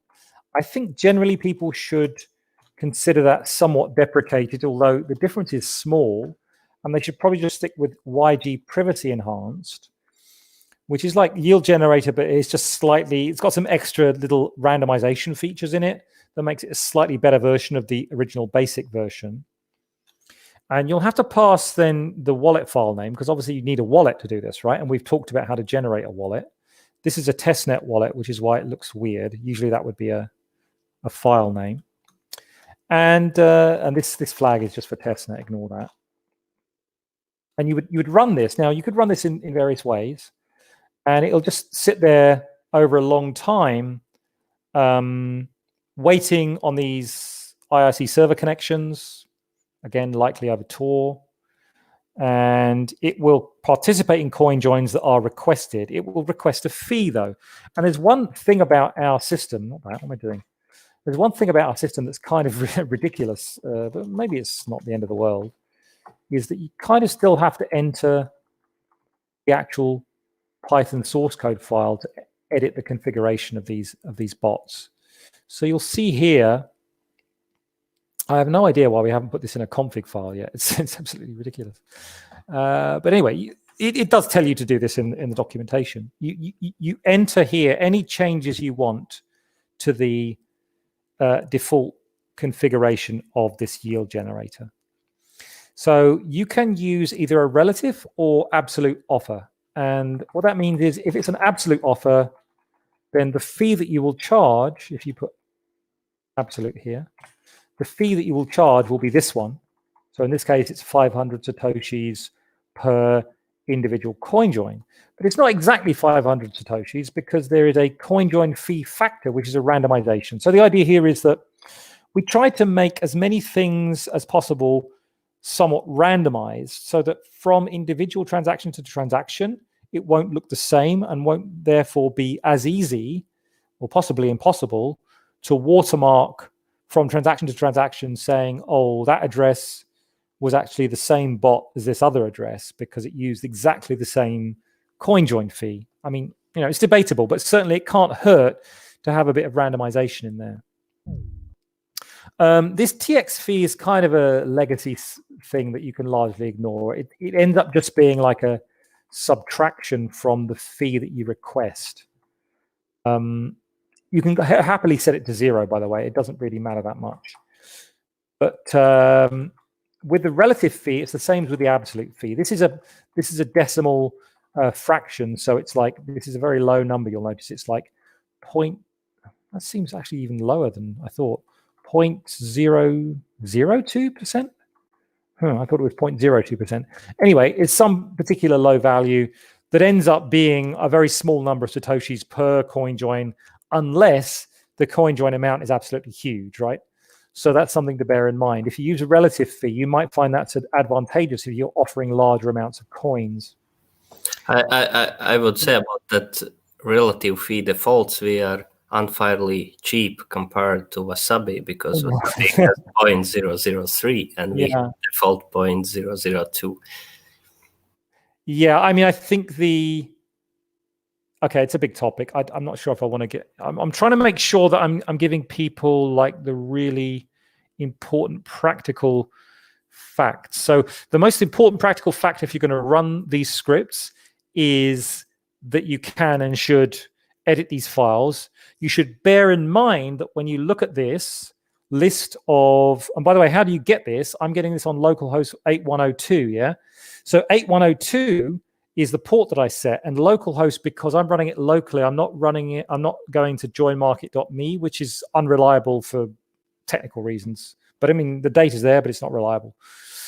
So anyway, you can look at these fees and see that they're very small, but they won't necessarily all be absolutely tiny if you consider the people, if people are actually like using amounts like 100 plus Bitcoins. I don't think many people are, but I have certainly seen plenty of people doing CoinJoins of pretty damn large amounts. So bear that in mind. What else to bear in mind? Well, there's so many different things. Can you explain the min and maximum values on that table? Sure. Yes, I remember other people asking about this recently. Yeah, it isn't entirely obvious. So let's say you were to put 10 Bitcoins into one address in mixed depth 0. In other words, you funded your wallet with 10 Bitcoins just all at once. And then you started running this yield generator script that I just started wherever I started it. Oh, I probably stopped it again. Sorry. So, well, what happened initially is you'd be offering roughly 1 Bitcoin, or it would be less, but it would be randomized a bit here. So you'd be somewhere down here on the list. You'd be somewhere around here. And it would calculate a minimum based on just kind of making sure that you're not losing money.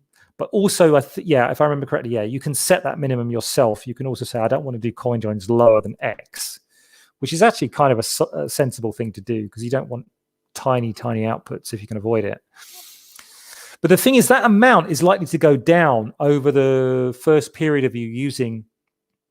That maximum amount is likely to go down over the first period of you using the wallet, because what happens is coins move from mixed depth to mixed depth, and you can only ever offer the maximum amount you have in one single mixed depth. So if you have 0.6 in one mixed depth and you have 0.3 in another mixed depth, you're going to offer slightly less than 0.6, because you're not going to make multiple offers, because your bot is like, it knows that it has the ability to do CoinJoins of up to 0.6. Now, if somebody asks for a CoinJoin that's only 0.2, it might choose to use the 0.3 value, not the 0.6 value, but it doesn't need to advertise that to the world, right? All it needs the world to know is the maximum size it can offer and the minimum size CoinJoin it can offer. So that's what gets advertised. And as I say, that maximum will decrease to, I mean, generally you're going to see it go down to about half the original value before it reaches a kind of equilibrium. Although there's obviously plenty of randomization in that. So shall I keep going, or does anyone have another question about that?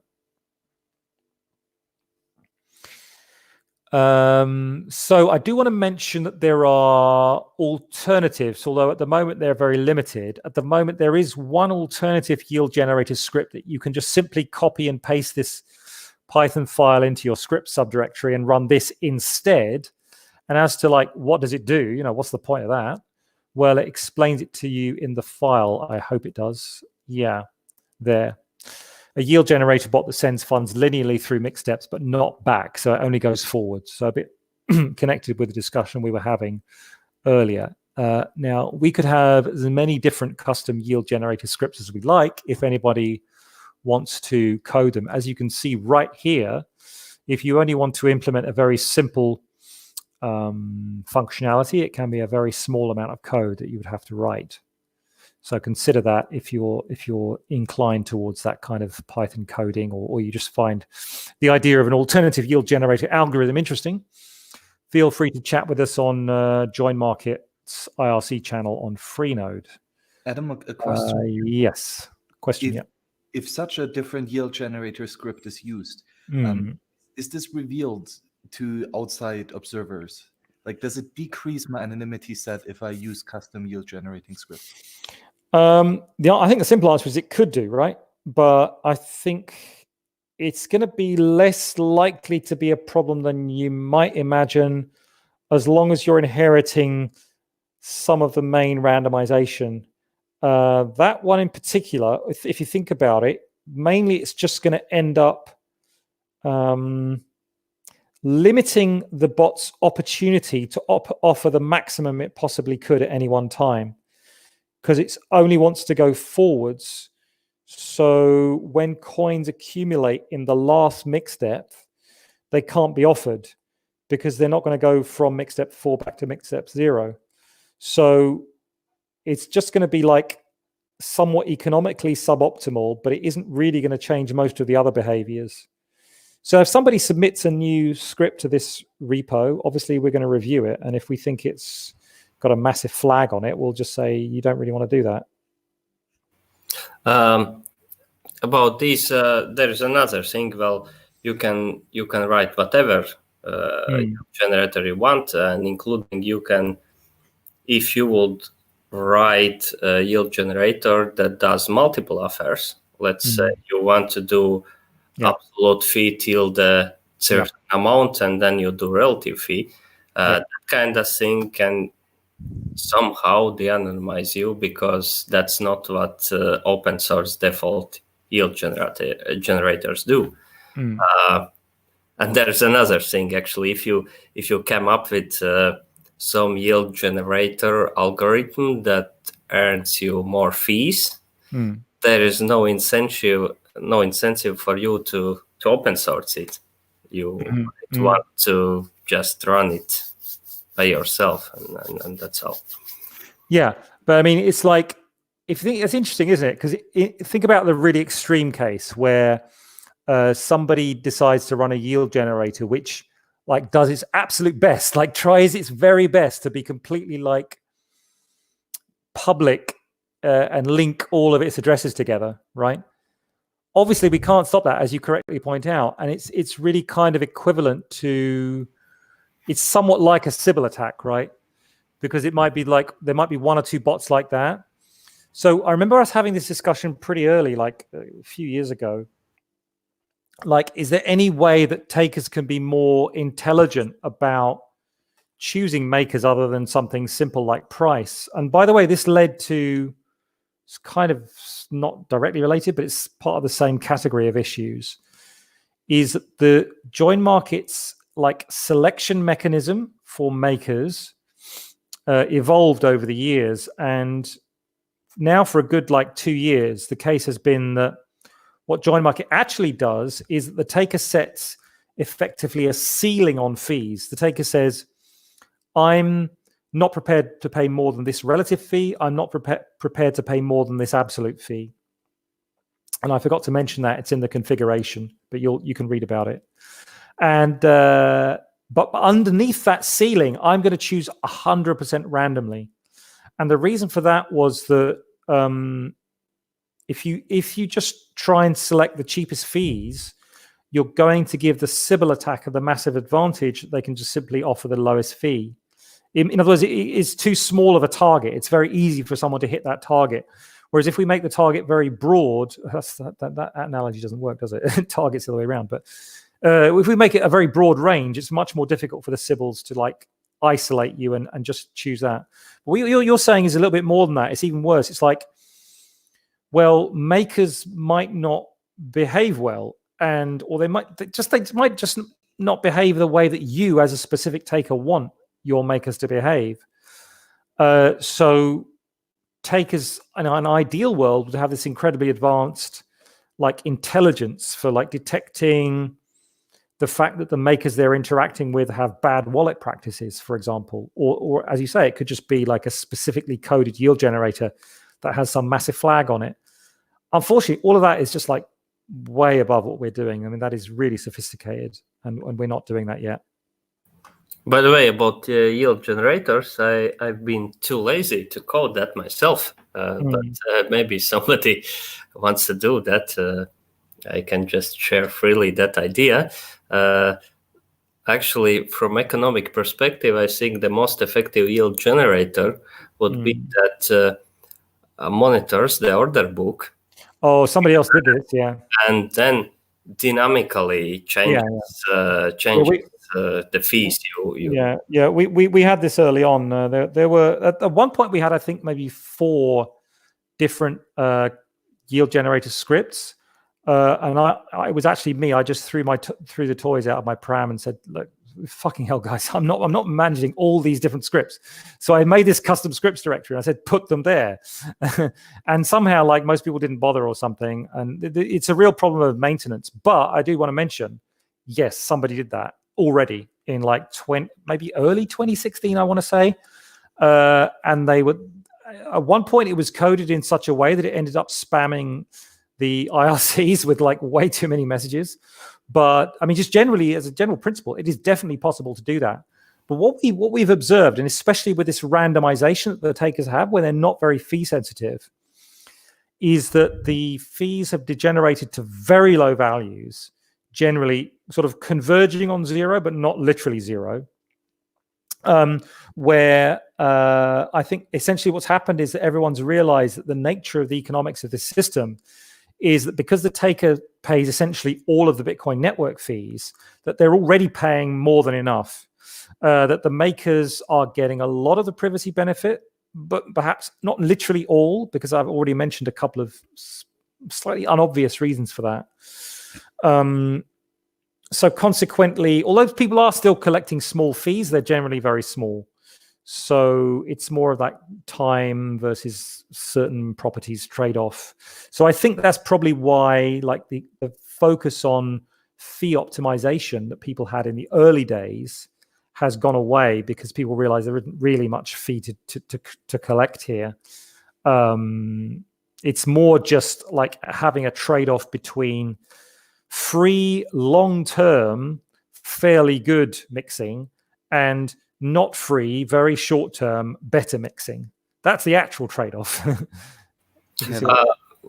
this, I think you are correct about the current situation, about the fees and how much you can earn by running yield generator. But I think part of the problem is that it's quite not so easy to run JoinMarket for ordinary people. Like, I mean, really ordinary people that even don't have their full nodes and stuff.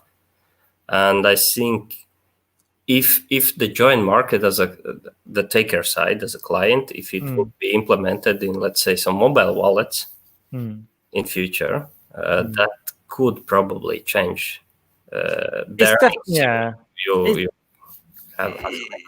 It's definitely possible, and certainly that's a popular opinion, and I certainly fully understand it. I'm not sure about that, but I certainly take the perspective. Yeah. A question here. Currently, it is so that the taker can somewhat de-anonymize the makers, and this is just part of the communication protocol between parties. They know the linkages. Yeah. Yes. So we currently even, or for years now, have ZeroLink, right? That Wasabi implements, where the coordinator cannot link the coins of the input-output of the makers. Yeah.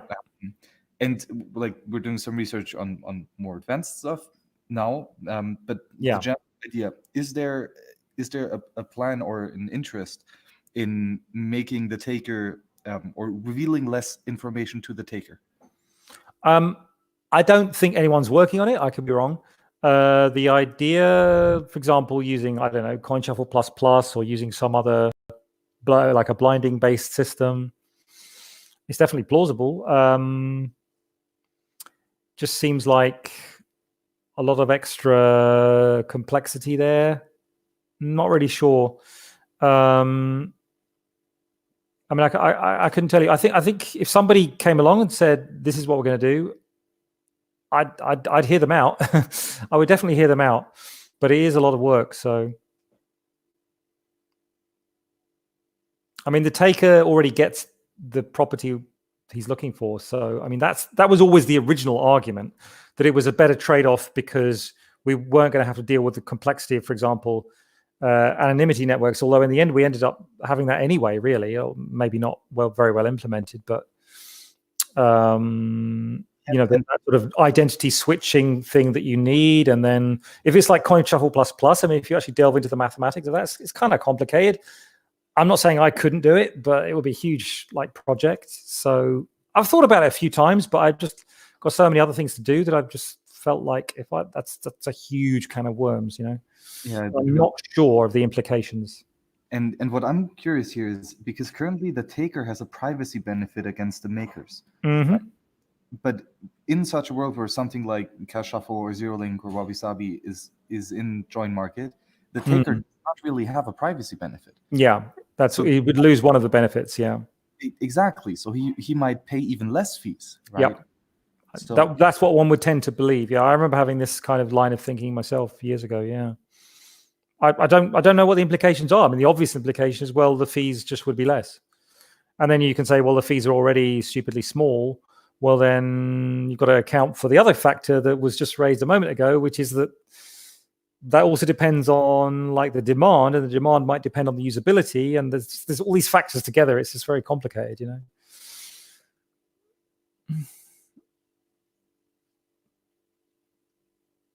Okay, so shall I don't want to obviously spend forever, but maybe I've got a couple more points to cover. Michael, how are we for time? Are you there, Michael? Do we have any issues on time, or Michael perhaps is no? We I mean, we can go as long as you fall off the chair. Okay, well, I can 10 more hours. Okay, right. I can definitely spend another 15, 20 minutes or so on a few other things. I guess one thing that I actually really did want to. Oh, I did mention ObWatcher, Order Book Watcher earlier. Let me just pull up that screen. It's not particularly interesting, but basically what you do is if you want to run. So what I'm trying to say is ObWatcher, Order Book Watcher. I mean, this screen. It's useful simply because although all the information is public on these obscure IRC channels, it's kind of difficult to find it. And so we provided a fairly easy tool, at least I hope it's fairly easy, to see that locally. So what you would do is you would get into the VM thing, and you would go into the scripts as usual, but in this case, you would go in another level down into obwatch directory. And here we have a script called obwatch. And it's very simple. You just run it and you give it a port, any port that you think is reasonable, you know, whatever. And it'll just fail because I haven't got the configuration set up for mainnet. But if you have the joinmarket.config with the right configuration set up, then it'll just run an HTTP server locally, and then you'll be able to hit it on your browser like that. Yeah. So that will be that. And that will show you the makers that are currently advertising. Of course, an advertisement is not a fact. So people sometimes say, oh my God, look at these numbers. Yeah. Now, I happen to think that they're actually largely real, because we do see these inputs of very, very large amounts sometimes. And we do see larger coin joins. If you scroll all the way to the bottom, you'll see plenty of people running it with very small amounts. You know, either they're testing or they just want to run it with a small amount because they're not particularly comfortable, or either because they don't have enough coins to run it with a large amount, or because they're not particularly comfortable running it with a large amount. Which brings us on to the question of hot wallet operation, which I think is very interesting. JoinMarket in its nature is a hot wallet. In particular, if you run it as a maker, and of course this is another factor which should be factored into the economics. Running it as a maker implies that you have a script like the one I just started. Where is it now? getting lost with all these windows. Yeah, like this one I just started. And you just have it running all the time. Now, you'll probably want to run it in the background using something like, what is it, Screen or Tmux, or maybe you've got it running. Well, yeah, you should do that anyway, but then also you might have it running on a remote host, right? So you just SSH into it. And by the way, there's all kinds of tricks you can do there, but that's kind of not JoinMarket. That's just like Unix stuff. So, it just sits there like that, and it doesn't say anything. And it's obviously designed to crash if there are network problems. Now, we've discussed earlier problems with the Bitcoin core connection network, which can actually cause crashes.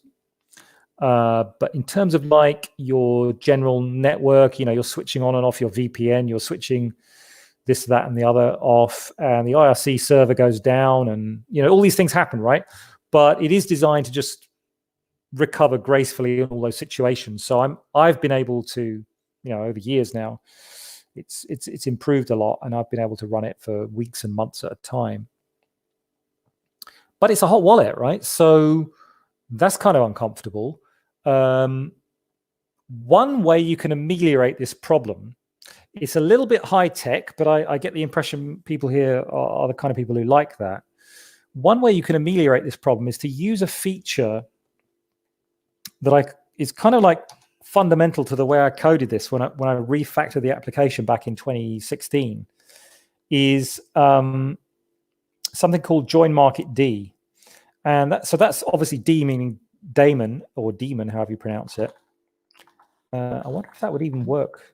I think I'm in a rather weird setup here. Well, I need to. I'm not even going to bother trying to run it because it probably won't work right now because this is a weird testnet reg test setup. But you can run this daemon called joinmarket.d.py. You give it a port as before, and what does that do? Well, what it does is it takes all the messaging and communications architecture, including the rules of the language of JoinMarket, like what a taker says to a maker and then what a maker says back to a taker, and all the encryption of the messages. All of that stuff gets handled by that daemon. And then the client code, which is the code that does the Bitcoin stuff and all the decisions about the economics and so on, is happening separately. And so obviously, if you run those two things on the same machine, what was the point? You're still in the same situation.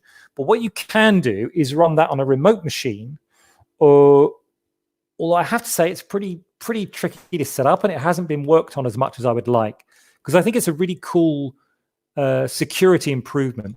Pretty much the only person that I've spoken to that's really gone into this is a guy called Cubenix, and he's actually used that feature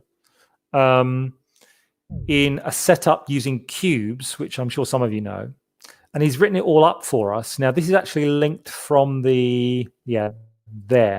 It's linked in the more installation guide section of our README, and he goes into great detail. And I haven't done this, and I can't even figure out how to install cubes. I don't know about all you guys, but it's beyond me. But I do know that it's possible using the system or something maybe slightly less intense but similar, to have it so that all your network communications are completely isolated from your Bitcoin communications. Does that make sense? Does anyone have any questions or maybe some education about this? Because this is kind of advanced stuff. Cubes is really, really awesome. And one of the things that I find particularly fascinating here is that you have Bitcoin core in a different cube. Then you have the JoinMarket and a different cube for the JoinMarket daemon. So I think this can be quite nice to compartmentalize everything, so that even you can go that far that the private keys and all the signing is done on a separate cube, and it just gets passed through. I'm not sure how advanced that setup is here. Interesting. So there's some interesting little details there, aren't there? First of all, if you remember from back at the start of this talk, we were explaining about the Bitcoin core dependency that JoinMarket has and the way it works, specifically that we use the Bitcoin core wallet, but only as a watch-only wallet. And so one could argue that the Bitcoin core could live on a less secure machine. Of course, the counter argument might be that you don't really want all that network traffic like exposed or linked to your identity because it's Bitcoin core. I mean, there's complicated arguments, but at the most fundamental level, of course, we're principally worried about private keys and signing access. And that's all going to live inside whatever the part is that does JoinMarket. Because what we don't support yet is any form of hardware wallet signing. And indeed, if we could support it, it would be a limited kind of support. I don't think there's any realistic route to us supporting hardware wallet signing for CoinJoins. There is actually, but it's going to take a while. There's various things have to fall into place for that. One of them is PSBT, which I would like to mention is coming to JoinMarket in, if I can pull it up like that. Yeah.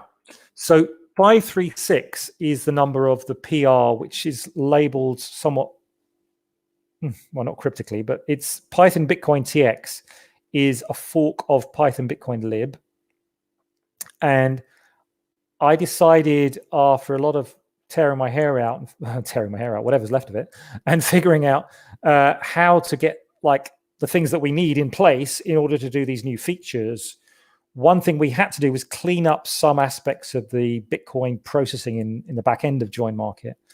And so this fork of Python Bitcoin lib, which is maintained by Dmitry Petukov, actually covers everything. It's actively maintained and it does what we need.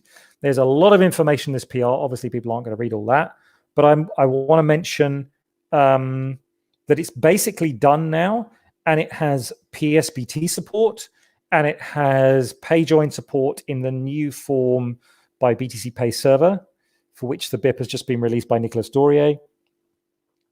So we're going to have all that stuff, but it's going to take a little while in terms of a few technical back-end issues, like releases of Python Bitcoin TX have to be aligned and stuff. And it might take, like, I can imagine it taking a month, maybe a bit more than that in total before that's in place. Why was I talking about that? Because we were talking about, so JoinMarket has, like, fundamentally is the JM client package with the JM Bitcoin package as its back end is the place where the signing happens. And the keys are hot in that application. I don't think we have any memory control, which we really should do, actually. So anyway, basically, it's 100% hot wallet. So it's really nice if you can completely isolate that. At least it could give you a higher level of security about running it. Obviously, the security of running these kind of things, you should also take into account basic things like, does the software have bugs? You know, I think part of the reason that being a maker on JoinMarket is something that a reasonable number of people do is because they have developed a certain confidence, rightly or wrongly, that they're not going to lose their coins to a bug in it. Because the thing about CoinJoin software is, as distinct from other wallets, it's not just that we have to avoid like exposing your private key or signing a rogue transaction. We've got to deal with adversarial input as well. So there's, I mean, anybody who does actually like to delve into code, I would greatly appreciate it if you did delve into specifically the maker code, because the maker code has a much higher security requirement. It has to avoid crashing from adversaries, but in particularly important, it has to avoid adversaries tricking it into signing a transaction which spend its money to the wrong destination. And I don't want to overstate how hard that is, because in some ways it's almost easy, because you just have to check that your outputs are as you expect, and then all the signing almost doesn't matter. But nevertheless, it really does require some adversarial thinking. So I really appreciate CubeNix's attempts here, although it's a little bit above my head because I can't run cubes. But he has leveraged that architectural feature that allows you to be talking to counterparties in one box and running your hot wallet in another box. Any questions on that before we mention a couple of more things? Fidelity bond is one thing. I have a question, but it's going back to the yield generator. Sure, yeah. Okay, as a maker, if I have multiple UTXOs on a single depth, Yeah. Does it sweep everything, or it uses just the amount necessary for the CoinJoin? Okay, so that's an example of the general problem of coin selection, right? And the answer is we do have a configurable. Oh no, we're doing. We do have a configurable field that you can change on this point, and it's called the merge algorithm. So yeah, the merge algorithm here is set to greedy. And it explains in the comments here that you can choose gradual or greedy or greediest. So I think greedy is a decent compromise. And basically that means it's going to try to use, yeah, you can't really summarize it in words, I guess, it's because it's a specific like algorithm, but it's going to try to use a fair number of the coins, but it isn't going to go to the extreme that you just mentioned of just always using all the coins. So basically, if you choose gradual, to start with, your transactions will be cheaper, but you kind of won't care about that because it's mostly almost entirely the taker who's paying for it. But over time, if you use gradual, you're going to accumulate more dusty outputs, more smaller outputs. Whereas if you use greedy, I think it has a more reasonable balance. And over time, you're probably going to see in the range of 20 to 30 UTXOs, which after all is significantly more than a typical wallet sees. But then again, we're effectively 5 separate wallets. So I'm not sure about greediest, but I've always avoided using it because I'm worried. Well, not I'm worried, but I don't want to like be an asshole to the guy who's doing the taker, and he suddenly sees like 30 UTXOs thrown into his transaction. Which reminds me, do we have a control on that yet? We talked about it before, and I forget. Anyway, generally speaking, greedy is fine, and it's kind of like average selection. And another question, I saw that in the GUI, it shows only around 6 addresses, I think. But for example, could you use it for a BTC Pay server wallet that you put just the XPub and you would receive the Bitcoin there? Yes. I understand what you're asking is basically that if you use the XPub and then you put it some service such that you're receiving lots of coins to multiple addresses, like a lot more than 6, 10, 20, 30, 40. Yeah. That should be fine. Let me try and think for a second. If you were going to do that, then when you synced the JoinMarket wallet, at least on the first run, you should set the gap. No, hang on. The gap. Whether the gap limit's important depends on whether there are gaps. But generally speaking, I guess if you were using a BTC Pay server, there may well be gaps because there would be unused addresses that didn't get funded. So yes, you should set a higher gap limit in that case. But as a general principle, it should be able to discover. Let's say you ended up with 50 future addresses used and there are like 5 or 6 gaps in them. It should probably work correctly. Hang on, I'm trying to think because it goes forwards. I think it should work correctly, but I might need to check that. I'm not sure. It's an interesting question, actually. Yeah, there was a lot of addresses used, and they weren't used within JoinMarket. You might have an issue of because the addresses hadn't been imported into the Bitcoin Core instance, which JoinMarket uses before they got used. Yes, so you would probably need to use the recover sync option. Mm-hmm. Yeah, I didn't actually spend any time talking about the more tricky and nasty aspect of using the JoinMarket wallet, which is this. Because it uses Bitcoin Core's watch-only feature, so it actually uses a Bitcoin Core wallet in a watch-only mode, it means that those addresses need to be imported before they get used. And in normal operation, that's absolutely fine because we just like cache addresses in advance. If you are recovering with a wallet file, with a JMDAT wallet file, it's usually fine because the JM.dat wallet file can record which addresses have been used, and then it tells Bitcoin Core which addresses it needs to import. And you might need to run the rescan blockchain feature, but if you know the rough time period, that doesn't need to take a huge amount of time. But the really bad one, the one that causes people a lot of heartache, is this.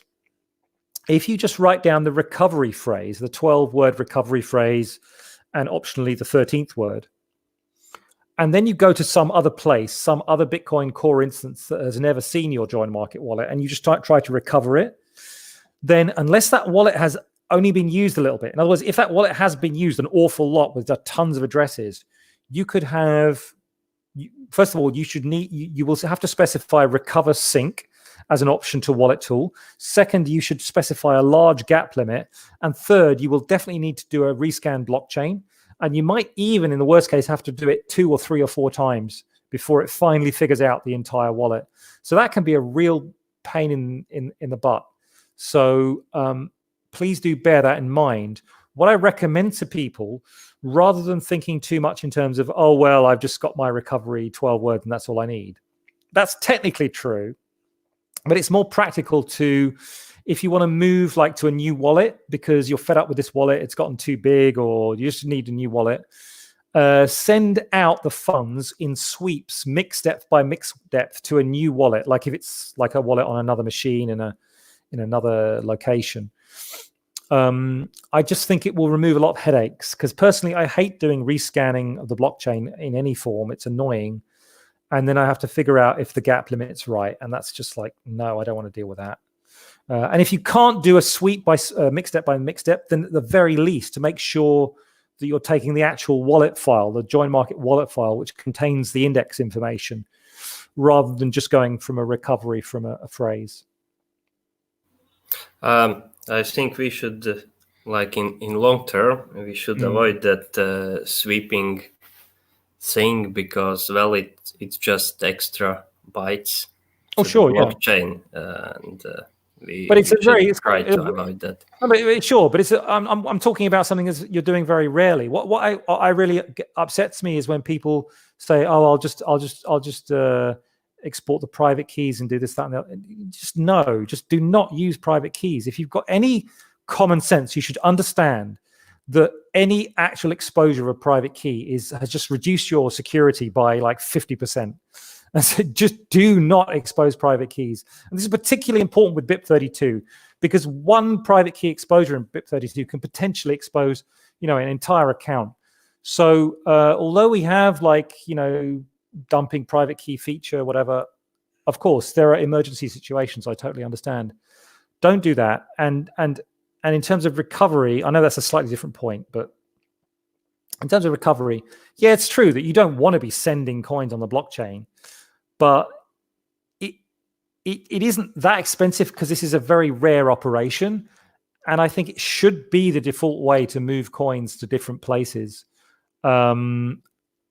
Unless we actually improve our wallet backend so it's actually a bit more sane. Because to be honest, the way it was developed at the start, both myself and Chris now understand this. It was just not a good way to build a wallet, because it ended up causing real difficulties in writing the synchronization code. It works, but it's just a mess. We need a better way to do it.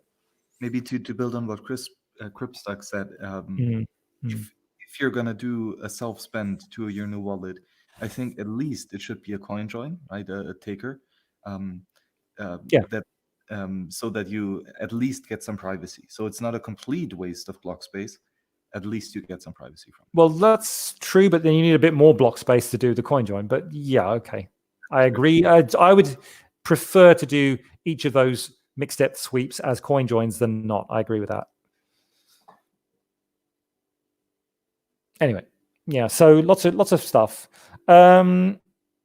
Obviously, we can't go on forever. I want to talk, because I haven't at all, about upcoming improvements / features. One that's been worked on a lot recently is something called fidelity bonds. And I recommend, if you get a chance, to listen to Chris Belcher's podcast with, I want to say Stefan Livera, or was it the other one? Does anyone know? He did a podcast where he talked a lot about fidelity bonds. I think it was Stefan Livera. Yeah. He talked about fidelity bonds. So the basic idea there is, I don't know, maybe this feature will be controversial. I don't know. But it's certainly a very interesting and very powerful idea, which is that you can lock coins for some period, say 4 months, I don't know, some random period, excuse me, in a time-locked address, such that you can then prove that your bot is associated with that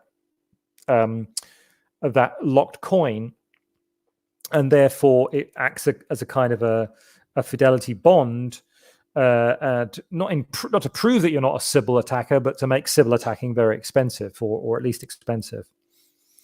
So we've now got the functionality for that in the wallet, and I've been the whole last week testing all the details of it. It's not just locking coins; it's also being able to burn coins in op returns, which is obviously a very different approach to the same goal, and also watch-only fidelity wallets, which might be useful for things like hardware wallets. Anyway, a lot of stuff there, but it's only an initial phase, because that would be, let me see, 544. That would be Oh, there we go. Yeah, that would be included in the next release, which was 0.6.3. We're going to go for a next release with a bunch of, minor improvements like the amount toggle in the QT and stuff like that. But this would only be in the wallet. It wouldn't be something that's kind of activated in the taker-maker model at all yet. So don't mistake that. It doesn't mean that JoinMarket's using fidelity bonds as of 0.63. But so that should be coming out soon. I guess a week or two. That release. So it's kind of cool, actually. I like the fact that we're being a bit more, we're being a bit experimental. We're adding features that are not normal at all. So I've obviously been quite focused on testing to make sure that we don't write code that locks up everyone's coins and they can never get them again. That's been a big focus of mine last few days. As well as that, the other thing is the one I already mentioned, which is the PSBT and PayJoin support. And the thing about this that's really interesting, or is potentially problematic, is this upgrade that I've put on the screen there, which will provide PSBT and PayJoin and maybe some other things too, is going to require Python 3.6. And the reason it's going to require that is because the underlying Bitcoin backend, Python Bitcoin TX that I mentioned, is also requiring Python 3.6 because of some architectural decisions. Now, that could be a problem for certain kinds of machines and certain kinds of distros. But I do note that the end of life of Python 3.5 is coming up in September. So it's pretty soon now. So my feeling about it is that obviously this isn't going to go into our master branch for, as I said before, maybe a month, I would guess. Plus that's only the master branch, and then it might be another month before we put it into a release, or I don't know, longer, who knows. In the meantime, there's nothing wrong with people staying on 0.6.3, but this should be 0.7 of JoinMarket, which will include all these fancy new stuff, especially PSBT, and that will be requiring Python 3.6. So, I'm putting it out there. If people are going to tell me that's unacceptable, well, I mean, I'm not sure I'm going to change my mind, to be honest. We'll see. So those are a couple of the new things coming up. There are probably like 50 other desperately important things that we should improve, but we are really short of contributors, especially like testers. So although there are a lot of other things we want to do, I'm not sure how long it will take to get any or all of them. Yeah. It's probably like a million other things I forgot to say, but any more questions about how to use JoinMarket? Regarding the fidelity bonds, yeah. maybe as a bit of a background, what are the current denial of service or Sybil attack protections, and how does fidelity bonds improve upon them? Yeah, that's a good question. Yeah. So what are the denial of service attack the DOS attack protections? Well, the only really concrete protection that we have is that we have this thing we call PODL. It's a bit of an obscure, silly name, but basically we have a kind of commitment that the taker has to offer up. And I didn't really cover that. I just briefly mentioned it, unfortunately. It's mostly under the hood, but it's not 100% under the hood. The taker basically has to have coins that are of a certain age. Actually, at least 5 confirmations. And the coins have to be of a certain amount relative to the CoinJoin size, 20%. And that will enable him to have 3 usage tokens.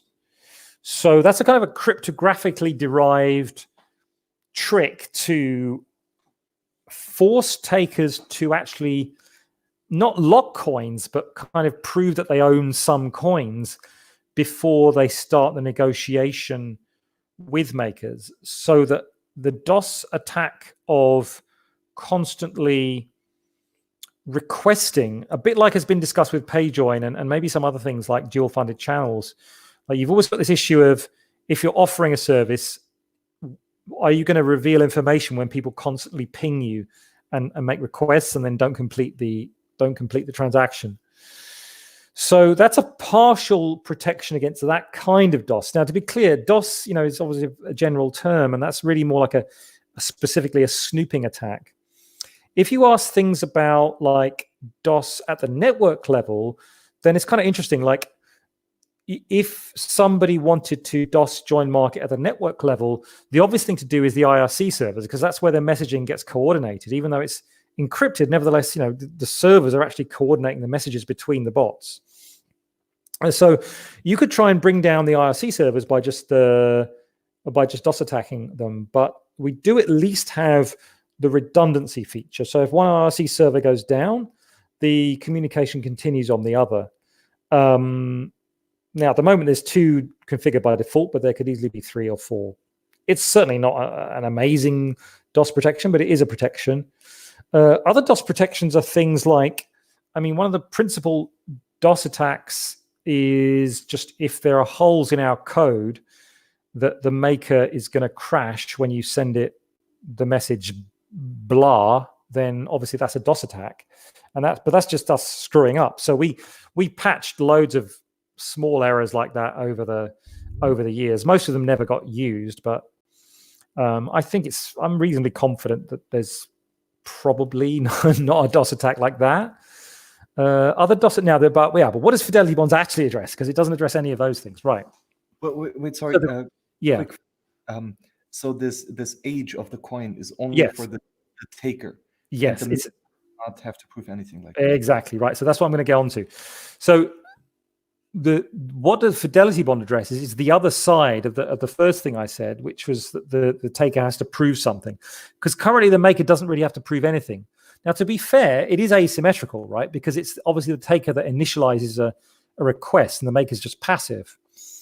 But nevertheless, it's kind of a huge hole. I wouldn't say it's really a DOS attack hole; it's a Sybil attack hole, right? Which is where if the maker has, 1 coin, well, what's to stop him just making multiple different offers with the same coin? And the answer basically is nothing. It's questionable whether I would argue, because of the way we designed the selection algorithm, I would argue there's no economic advantage for a maker in replicating himself multiple times, because he's only going to be able to participate once. But there are ways in which he could benefit, especially if he's what do we say? My brain's kind of running out of juice here, but basically there are advantages for a maker potentially if he wanted to do naughty things in running multiple bots. There we go. Let's just say it like that. It's a complicated story. So what Fidelity Bonds wallet would do, it would just prevent that happening. That's all. So you would say, I'm only going to accept offers if they're associated with a signature on a locked coin, so that obviously I can't accept multiple signatures from the same coin, and that stops somebody from making 10 different maker bots, but all using the same time-locked coin. Now, I don't think there's any intention currently, even like an intention, let alone a fact, of preventing makers from operating without fidelity bonds, but it would be like the taker would strongly prefer, for example, that the makers had these bonds, give them a preferential a choice. And the fidelity bond is not necessarily a time lock coin, but also could be a burned coin. Obviously, that would be a much smaller amount, to state the obvious, because that would not be recoverable ever. So that's the general idea. And there's a lot more detail if you want to read about it in this PR. Chris has actually written out some not like user guides, but he's like gone through like the steps of what it means, and then you can see that later on I'm testing it and stuff, and by now I think it's basically done. I've actually just given it a tack here.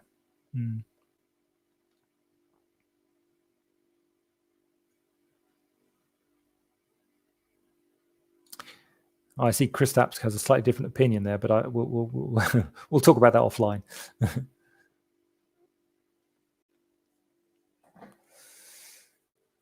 Oh, has everyone fallen asleep? I wouldn't be surprised.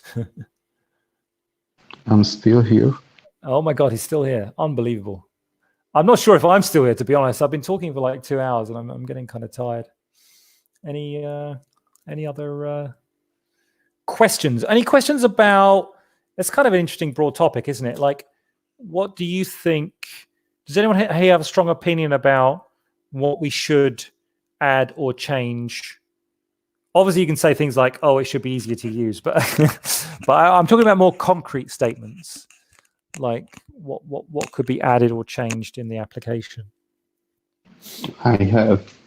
Mm-hmm. So someone I want to recommend JoinMarket to. Mm-hmm. Never know where to send them, right?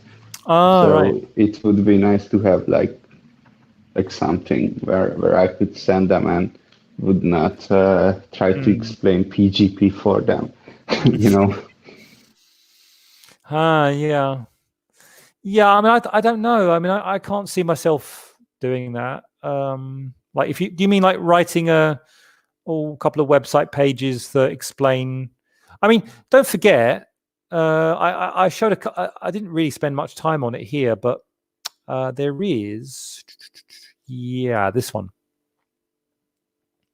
A person could just like, okay, but you don't mean like how to use it. You mean explaining what it even is, right? No. I just meant how to download and run. How to download and run think it. they can figure out how to use it. I see, how to download and run it. I mean, yeah, I guess you have a point. There isn't like one simple, this page, click this, download. Yeah, that's what you mean, I guess. Yeah. I think that this is the thing we could learn from how Wasabi did the things. It's relatively simple. You just open the website, you download the application. No, but do one click, and yeah, it but works. that's because of the whole like packaging underlying it, right? I mean, that's what.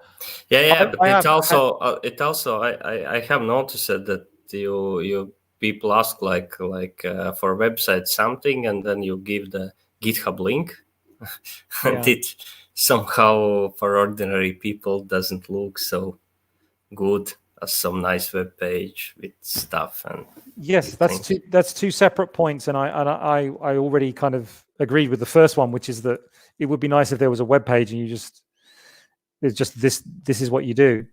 The second point is like the fact that being one click downloadable and runnable, that's the more difficult one. I guess, maybe that's something I could mention. So this issue of binaries. So it's been like a constant open question really ever since the project, well, not quite ever since the project started, but since like 2016 or so, is like, oh, don't we just have like a executable GUI? And as far as I know, I'm the only person who's spent time on this, and it's been really difficult. Back in 2016, I really worked hard on it, but it was so hard to get PyInstaller to like pull in all the dependencies correctly, because it's not just the case of like pulling in all the Python packages. It also has to pull in the backend libraries, specifically libsec p256k1 and libsodium. And while it kind of worked in certain cases, it had to like work across Linux distros, and then people wanted it for Mac as well. And I was just like lost. I could just about get it to work, and people were using this GUI on this executable binary as a GUI on what's it called, Tails back in at that time. But they were doing it in a kind of a shitty way. They were like sending requests to blocker.io, so it was just all kind of awful. And at some point I kind of gave up, because I mean, without support, and it's not really like, I don't really want to spend my whole life doing that stuff. It was kind of hard to make progress. I even made an Electrum JoinMarket plugin, but I couldn't get Electrum to support me, and then I couldn't get anybody to test it for me, and I just got fed up with it, and I just said, screw this. More recently, I've tried PyInstaller again, and I think that project itself has improved dramatically, so that it's actually pretty easy to build an executable, and I can get it to run on Debian and Ubuntu.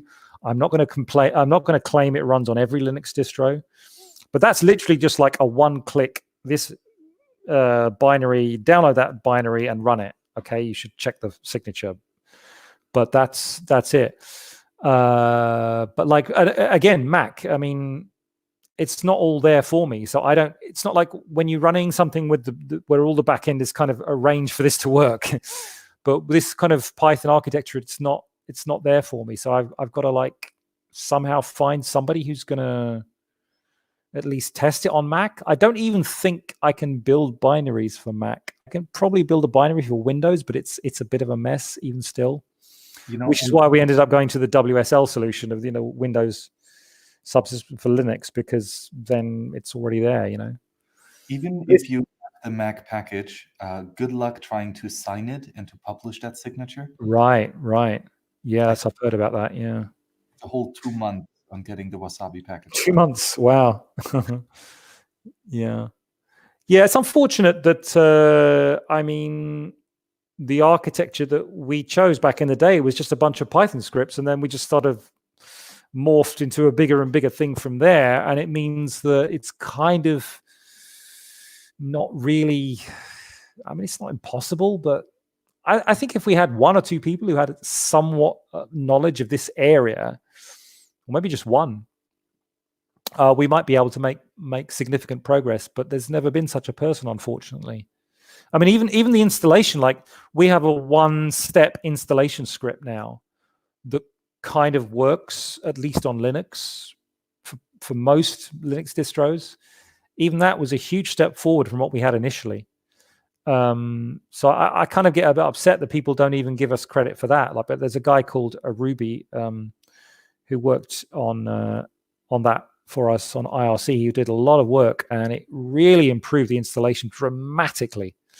But everyone just says, "Oh, JoinMarket is too difficult to use or too difficult to install," but it kind of like gives no credit where credit's due there. It's much, much easier than it was 3 years ago. And it has massively more functionality. This is another thing that I worry sometimes about, the feature creep, because people are always wanting to add features. You can see already it has a lot of features. But that is a massive amount of testing workload. I, in particular, have like almost abandoned doing anything else because I don't really have time, because I have to constantly test an endless stream of different functionality. And you might say, well, the test suite should do it all automatically. Well, there's already like 250 test cases, but they're not nearly enough, because this is handling people's money. I mean, hundreds and hundreds of Bitcoins of people's money at a time. So, it's kind of important to test everything to death, really. So I'm just trying to express the fact that it's kind of overwhelming, to be honest. I want to add to this that I completely agree. And there is one thing I think people sometimes don't realize, that okay, you are maybe not the best programmer or you're no programmer at all, but for such projects as JoinMarket or Bitcoin Core, that all the testing stuff is also very important. So that's where people could contribute. Just look at the new pull requests or versions and test it and give a feedback. Yeah, that's so true. Yeah. This actually just inspired me to run the Wasabi tests.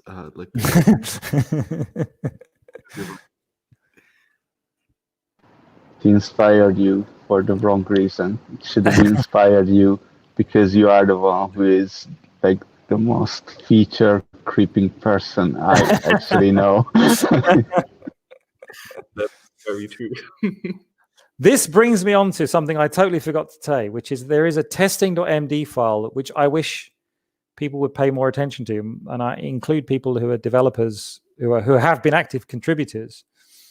Please read and actually follow these steps, because essentially once you get it set up right, it's possible to run the test suite that I just mentioned, very easily. And also, maybe much more importantly, it's possible to set up a reg test environment. The environment has yield generators already prepared. It has wallets already prepared. It has IRC servers locally already prepared. And then you can run Qt or you can run command line, and you can do literally anything you can do in mainnet JoinMarket. You can do it in that reg test environment. And this is very, very important because it's completely unrealistic to test.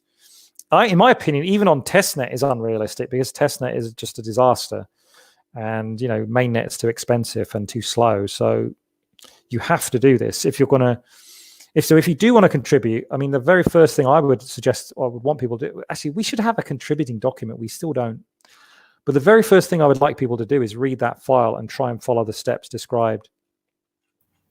But about this document, I think it should be improved. It's on my to-do list. I haven't done that. Well, scroll on the top of this of the document. You see what is the first sentence. This is a rough sketch. The more background is found in BMB. It's like total chaos. We should rewrite this properly so it's okay. I mean, don't easy to use. Wait! Don't exaggerate. Yeah, that first sentence is wrong. You're right. But I mean, the actual command line steps, I think, are all still correct. That is still correct. That is still correct. I don't remember now. I think I had some problems with running this, but I need to get back to this. Yeah, I'm sure you did. But believe me, because I remember doing it, I have updated these commands, not like in the last few weeks or something, but I updated them. I'm looking at them now. These are all correct.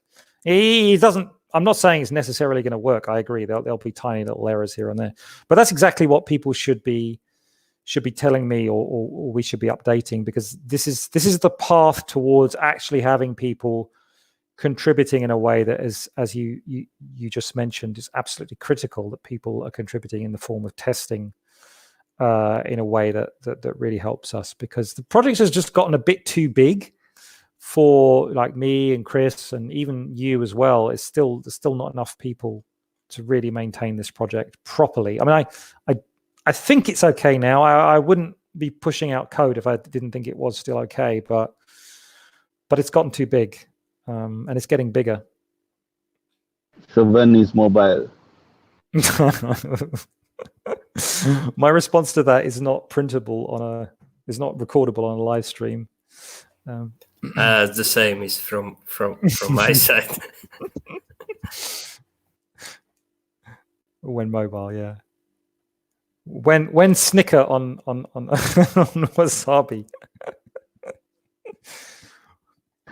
No, concentrating on something else now. Yeah, I know.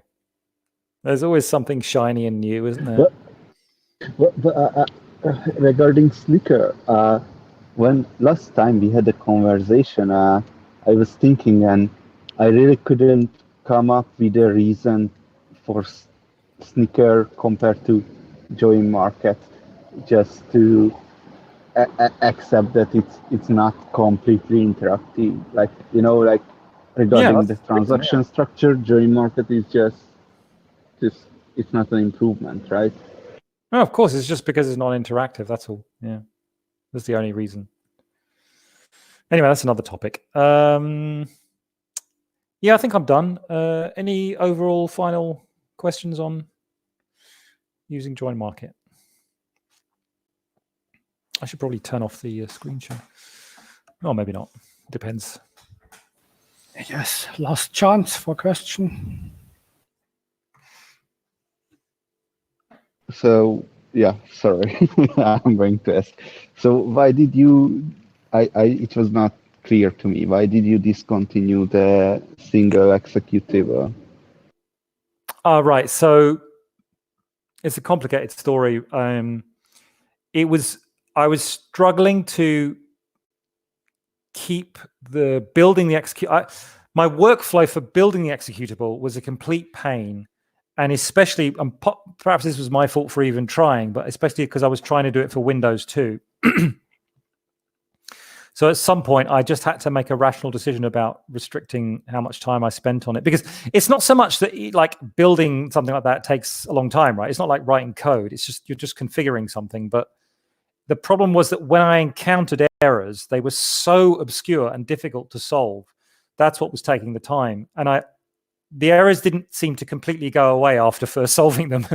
And it was to do with things like libffi, libsecp, basically the DLLs and or shared objects in Linux, and trying to figure out how to have a testing regime such that I would build a new version of the binary and have it actually work on all the distros. The whole thing was just way too much for me to handle, because I had to do all the other stuff as well. Especially at that time, I don't think it was a particularly like a lean period in JoinMarket. Nobody else was really contributing much at all. It improved later. And more recently, somebody was mentioning it, and I was thinking, you know what, maybe things have gotten better. So as of right now, I have a process that's very simple that builds a binary that seems to work fine on a range of Linux distros. So I might just put that out with, of course, I'm talking about specifically a JoinMarket Qt binary. So I might just put that out with a 0.6.3 release, but unfortunately, it will only be Linux, because I don't really know how to build that for Mac. I don't have the infrastructure. You've already mentioned there's the signature issue as well for DMGs. So that's a complicated story. There's no simple answer. It's just a big pain, basically.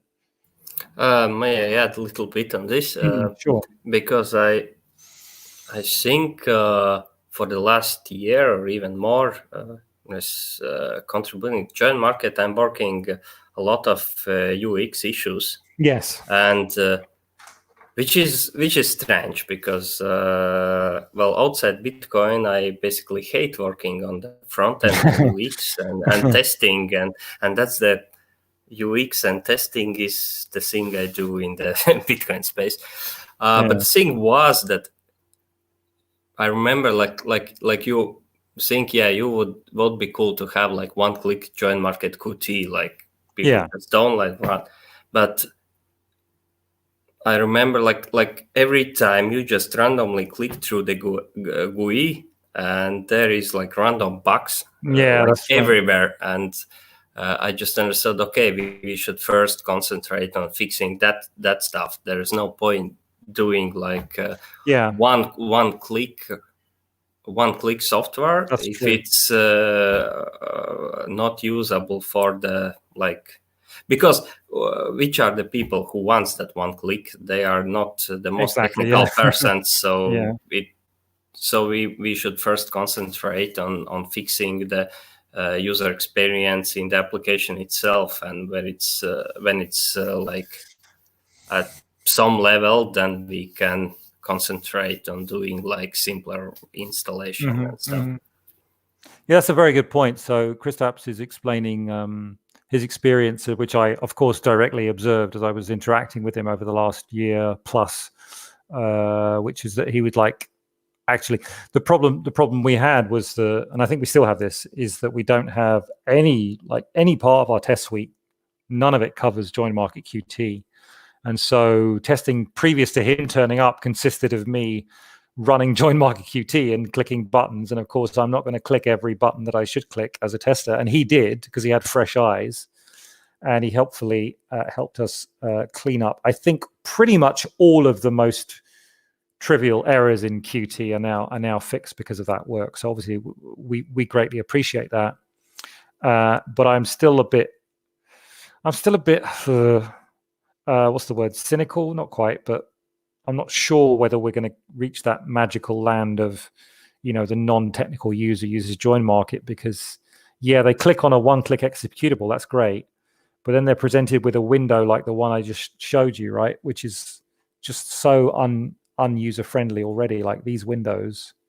I'm thinking of the wallet window, the wallet tab. Yeah, like this. Yeah, I want to say about this one. I had thinking about this a lot. That isn't quite user friendly. No. But then I made more thinking about that and understood now that's not something we should change, at least right now, because if you want to do Bitcoin privacy proper way, you need to get into technical details at least a little bit. If you don't do that, it's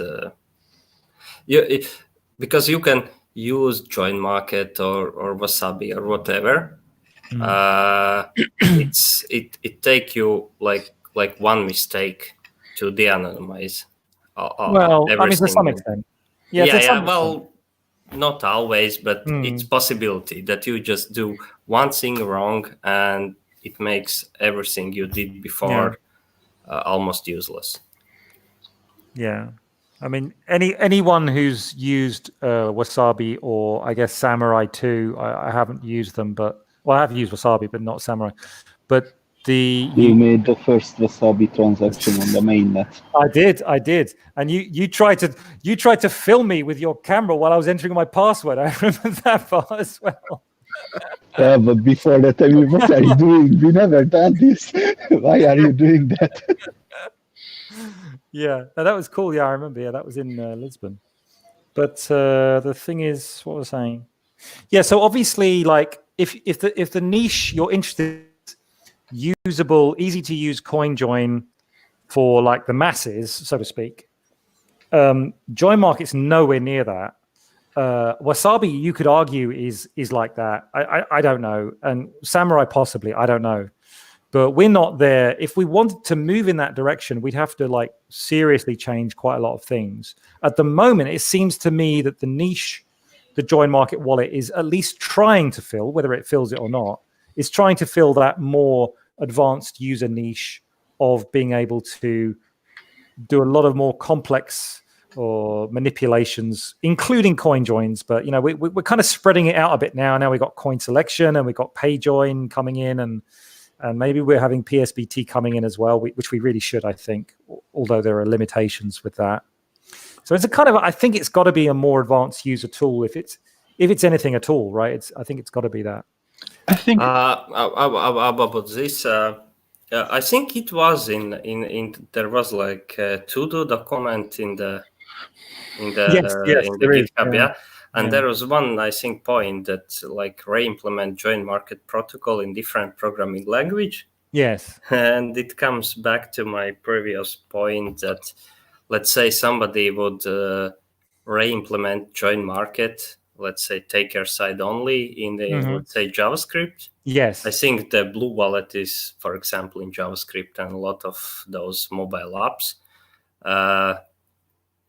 That will do more, I think, for JoinMarket than us improve usability of existing like JoinMarket tools. Because JoinMarket as it is more for the like Bitcoin power users, let's say that way. If we want more people using that, probably it makes more sense to just re-implement that protocol for different wallets that people are already using. Which, by the way, kind of you did that Electrum plugin stuff, I think, back in the years, but I haven't used it that well. The main reason is that I don't use Electrum myself. I somehow myself think that Electrum is not the best wallet from the user experience perspective, but that's different thing. No, I think the Bitcoin Core is more. I like it more, but yeah, the thing is, yeah, if we could have that, I mean, really, that taker, maker, join market, standard CoinJoin stuff, if we could get that in more different wallets, then it could improve the things. Yeah, see, this comes back to something that it comes back to the very start of this specific repository, because in case people don't know, JoinMarket client server is like a complete reimagining of the original JoinMarket repository. And the reason arguably I shouldn't have done that. I should have actually just like put it in terms of commits and stuff, but it was difficult because, anyway, complicated story. My point is, the reason I called it client server, well, that's kind of a dumb name, is because I was very focused on exactly this idea that's expressed in this bullet point here, that we can take the parts of JoinMarket that just do the boring back-end things, like communicate to other clients over abstract message channels. It doesn't have to be IRC, it could be anything else. All that stuff can be done separately, and just like the business logic, in other words, I've got a Bitcoin wallet and I want to move coins from A to B. All of that can be considered like the client, and so it's deliberately implemented as an entirely separate package. And if somebody, that's what I was getting at there, is, as you just said, and I totally agree, if somebody could just write a JavaScript implementation of that client package, and they wouldn't even have to bother with all the nasty weird stuff with libsodium and this, that, and the other, then yeah, we would obviously be in a better position. And yeah, that client could be, as you say, much more focused on a less technical user, and conceivably could be on something like a mobile wallet as well. Although there's going to be some difficulties doing that, but it's possible. A follow-up question here, well, a bit different, but in the same direction. I spoke with Christoph on Twitter regarding having the opening of a Lightning Network channel.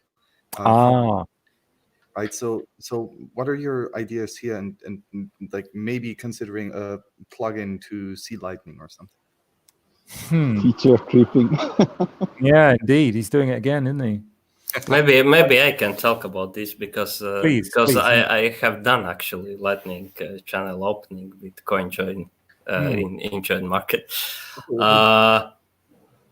Well, there is a few parts. First, there is a pull request which I did some time ago, which was the thing is that in to open Lightning channel, it is a requirement that you don't broadcast transaction before you have those commitment transactions negotiated with the other party. So yeah, I did pull request, which is on hold now, but probably it will be closed soon and will not be merged. It was about you can configure JoinMarket, don't broadcast transaction. It was called transaction broadcast method manual. It just gives you the hex, and then you can later broadcast. But we have now that PSBT stuff potentially, and that can replace that. It would be better. But the thing is, you don't gain much privacy actually if you open Lightning channel with the JoinMarket, because because the thing with JoinMarket transaction is for the change outputs, you can. I think it is somebody put me some link in the IRC that it's something like in 80% you can always see who is the taker and who is the maker for change outputs, and for the equal size outputs, well, the Lightning channel opening transaction is different. Yes, exactly. Yeah. And so you can identify that too. So for that, I think we need Taproot, and that will change the things. Yeah, I think the CoinJoin in first on your point about we can use PSBT. Yeah, that's already implemented in 5.3.6, so that should work fine. But I think for the CoinJoin with one coin, I think it's currently you have implemented it only for direct sends, not for CoinJoins. But oh, you're right. I forgot yeah. But I think it's it's not so off, difficult. Yeah. So on the Lightning plus CoinJoin thing, yeah. I mean, as far as I understand it today, my best understanding today is more that what we really want to do is just dual funding. And that's obviously technically is CoinJoin, but it's not the kind of CoinJoins that we're doing now in Wasabi and JoinMarket and so on. But dual funding, has its own can of worms, but it's really interesting and I think really powerful. And I hope it becomes. It's never going to be like. I don't think it's ever going to be like the default way of opening Lightning channels, is it? But where it is used, it will be a very powerful privacy technique. That's my feeling about it, anyway. I want to have large channel factories with all the right. What do you think about the privacy in Lightning? Who are you asking, me or? Yes. I don't think I know very much about it. I know I should, but I haven't read. I know there's several academic papers already on this topic. I'm just not very knowledgeable about it. I will at some point read about it because it is an interesting topic. Yeah.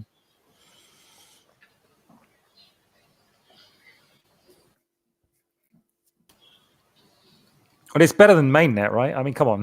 It's all this stuff about it's terrible. Yeah, and there was that topic we haven't talked at all. It was how you call the JoinMarket XT or CoinJoin XT. Yeah.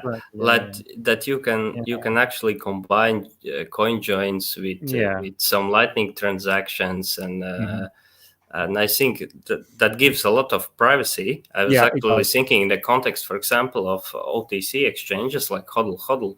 For example, probably I could pay some commission to the exchange, not during the transaction, but doing Lightning transaction, in parallel to the on-chain transaction. There is, I think, a lot of thousands of possibilities we can do combining layer 1 and layer 2 stuff. Exactly. Yeah, thanks for mentioning that, because when I said, I think the interesting thing is dual funding, in the back of my head, I was really thinking of CoinJoin XT, but I forgot to mention. You're exactly right. I totally agree. I think that paradigm, maybe it's a controversial thing to say, but I think that paradigm of CoinJoin, quite apart from these very clever techniques of cryptographic mechanisms for coordinating CoinJoins, which is interesting, and that's orthogonal. That's a separate question. But the paradigm of CoinJoin on chain at the moment is just, here's a transaction with a bunch of equal outputs. And I think maybe the paradigm should be CoinJoin XT, where what the idea there is that you have some blend of a kind of steganographic property, because the transactions might not look anything like CoinJoins, with maybe you might mix that with equal output CoinJoins inside the graph. And most powerfully of all, probably, is sort of leveraging the second layer privacy effect to destroy the subset sum. And I think that's the key step, because that's the step that makes the entire graph or the entire subgraph of the whole blockchain graph non-identifiable as a specifically negotiated contract, if you see what I mean. And I think you can add on top of that old Noparas article about clusterfuck wallet that inspired me a lot. Actually, I wrote my fake CoinJoin bash script because of after reading that article. And if we combine those techniques, then hopefully at one point the chain analysis becomes kind of useless, because you cannot make any sense of the transactions on chain. Yeah. If people are just doing, I think there was somebody offered different name of clusterfuck wallet. Somebody told drunk wallet, wallet doing just random stuff, and you just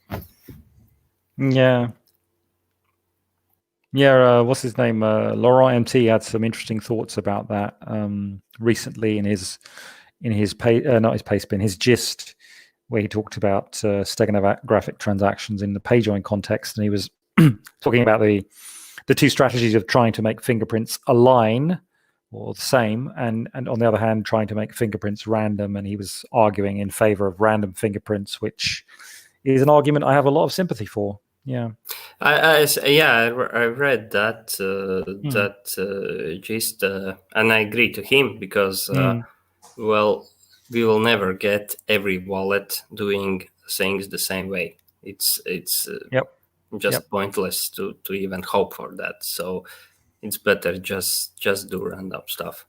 Actually, a question: how does JoinMarket do RBF and lock time and all the sequence stuff here? Right. We don't have RBF, and we have about end sequence and lock times. I think it's in last version was the change for direct sense. Yeah, exactly. I don't know which version the change was, but the change that you made was actually a kind of a privacy bug, right, about the ordering.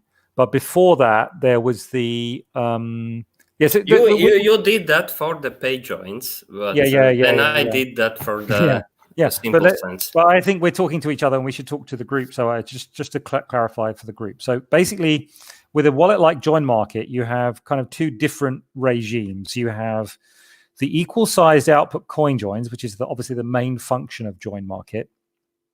For those, these fingerprints like transaction lock time, transaction version, sequence numbers, RBF settings, all of these basically kind of don't matter, except we don't really want to set RBF. But that's a functional thing. But the fingerprints don't matter because overall the transaction is trivially fingerprinted, in my opinion. Maybe that's not exactly true because there are false positives. So, but we never bothered to change from the original like 0 lock time and maximum sequence number that we started with. And in fact, the transaction version 1 as well, which is kind of old. And there is one problem. We even cannot change it. If we change that, then you can also, it's like old JoinMarket or new JoinMarket. So yeah, I mean we could schedule a change, but we're not changing it. So but obviously the other way of using JoinMarket is to use it in what we call direct sends, in other words, non-CoinJoin spends or PayJoins, or that's basically it. So for those ones, we try to copy the anonymity set of Bitcoin Core and Electrum with RBF off. So that means that the sequence number is the maximum integer -1, so it's ending with an E. And for the lock time, it's like the last block. In fact, I think we always choose the last block, or do we have also? No, it's 90%. It's a randomization, yeah. And for the what did I forget? And the version is 2 as well. So in other words, we're just trying to copy Electrum and Core roughly as best we can. Can I just say something? With one exception, actually, I think Bitcoin Core and Electrum allow 0, but we don't because in PayJoin. I think there was a requirement for initial JoinMarket PayJoin to have like 1 as the lowest value. Okay. But it's a small difference. Yeah. No, Para? So I just want to talk about what you were talking about, like all this time, but in a different dimension, because many times this question comes up if something should be deterministically random or completely random. And it looks like you are leading to the direction of let's just make things completely random. And in fact, you went further than that because you are already applying an idea that you want to make it random along a distribution that you observe in the blockchain to similar transactions as yours. So that could be the better way of doing that, because deterministically random would be the perfect way. You need adoption for that, and you're not going to get it. Yeah, that's what you guys do, isn't it? Right? You try to copy the blockchain distributions. Yeah, but you too, to some extent. You just talk about 90% this and then times this. I think there was difference that you tried to do like analyze blockchain and look at the transactions, but I think Peter Todd told you like it's useless to do that. Just look at the code, like what Bitcoin Core does or Electrum does in randomization, and just copy that code and don't analyze the blockchain for existing transactions. But the thing is, not every wallet is Core, right? Or not every wallet is Electrum. So for example, for native SegWit single pub key addresses, which is what Wasabi uses only 0.2% of these transactions signal for RBF, right? Or only 5% of them use end lock time larger than 0. Then we still, like, if we would only go with the core variant, which would be signaling RBF, for example, then pretty much every SegWit single pub key transaction that does signal RBF is Wasabi, right? Because there's no other wallet doing it, basically, other than a tiny percentage.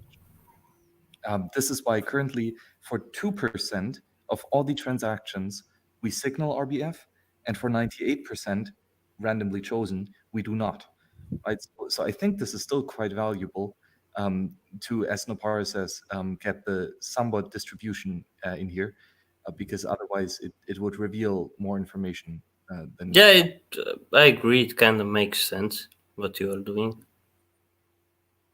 But let me contradict a little bit, because let's just put this in context. This stuff doesn't really matter, because because the coin joins are there. So it's like that's the biggest footprint that you can have. And if transactions after the coin joins or before the coin joins happen, then you have a good guess that what wallet did that. Adam, I mean, Nopara, what you are doing with like I can do like simple cents with the Wasabi wallet, like not CoinJoin cents. What are you doing with those transactions in this regard, like lock times and blah blah blah, RBF? I think Max just explained it. Looked at the chain of the batch 32 only input transactions. And so it was me not about the CoinJoin transactions, about the simple transactions, right? Yeah. Okay. I got that. And I mean, Adam is right? That specific CoinJoins are just so easily fingerprinted. But the thing is, with JoinMarket, that's not really the case, right? JoinMarket is much more difficult to, or well, at least there are transactions that look like JoinMarket CoinJoins, which are not. I mean, for example, CryptStack's script is something, or just batching transactions, or there are just other types of transactions here. So I think, especially for Coin, it does make some more sense to use that fingerprint as much as possible.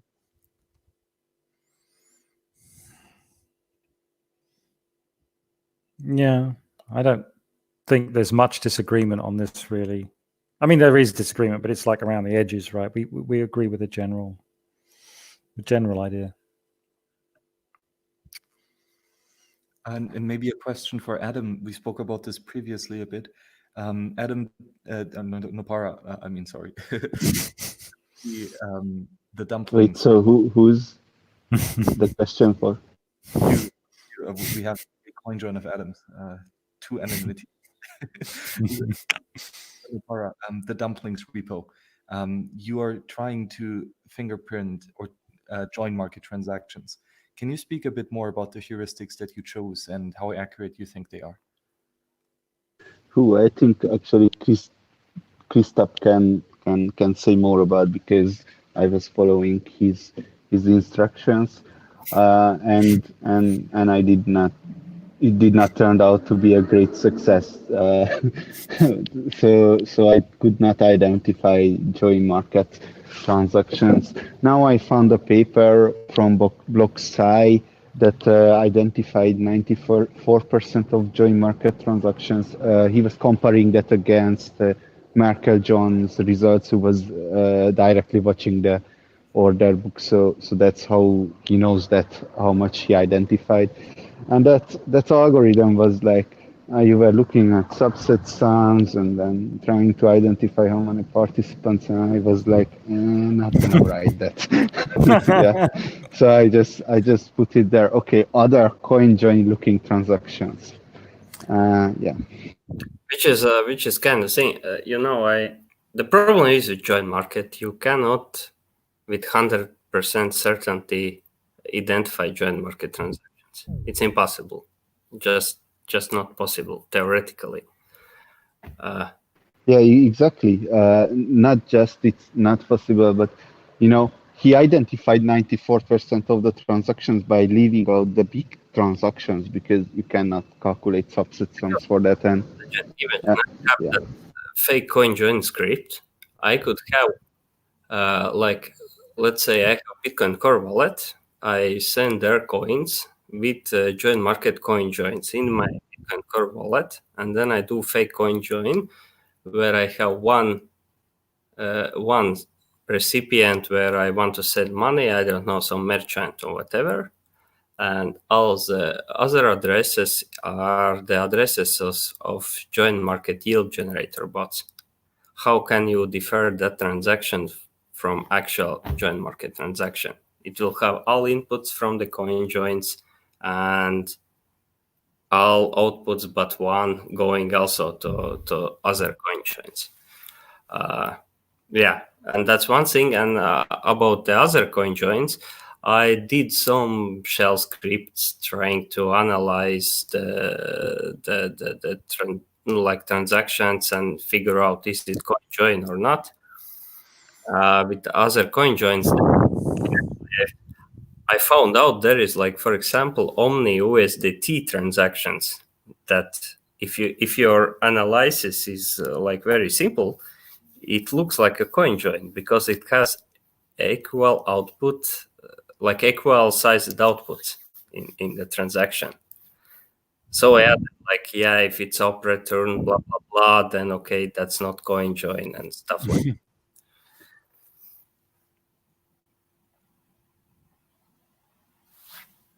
I think even the really simple algorithm of n equal sized outputs and n or n minus one non-equal sized outputs, where n is at least, I think nowadays you should put at least 4, although obviously 3 and 2 are possible.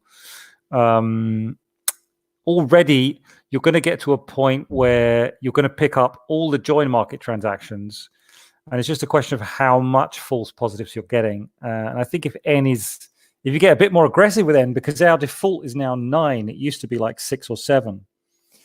So if you get a bit more aggressive with n, you'll cut out a huge number of false positives, but there'll still be a few. And of course, the fake ones, yeah, that's always possible, but you can't handle that. There's another thing now with on-chain fees being bigger. I think a lot more people are doing now CoinJoins with manually specifying lower amount of counterparties. Yeah, there's that effect, and there's also the effect of people like makers are misconfigured and they're dropping out, and so you're falling back from, let's say, 8 down to like 5 if you're unlucky. Yeah, that's another thing. And also, for example, you run JoinMarket for a long time. You just, new release, you just do the git pull, whatever your config. Right. Same, and the number of counterparties. Yeah. Default is the lower one. That's pretty old though, but yeah, that's a fair point actually. Anyway, details, but I know it's not easy to identify from blockchain analysis, but it should be possible, I guess.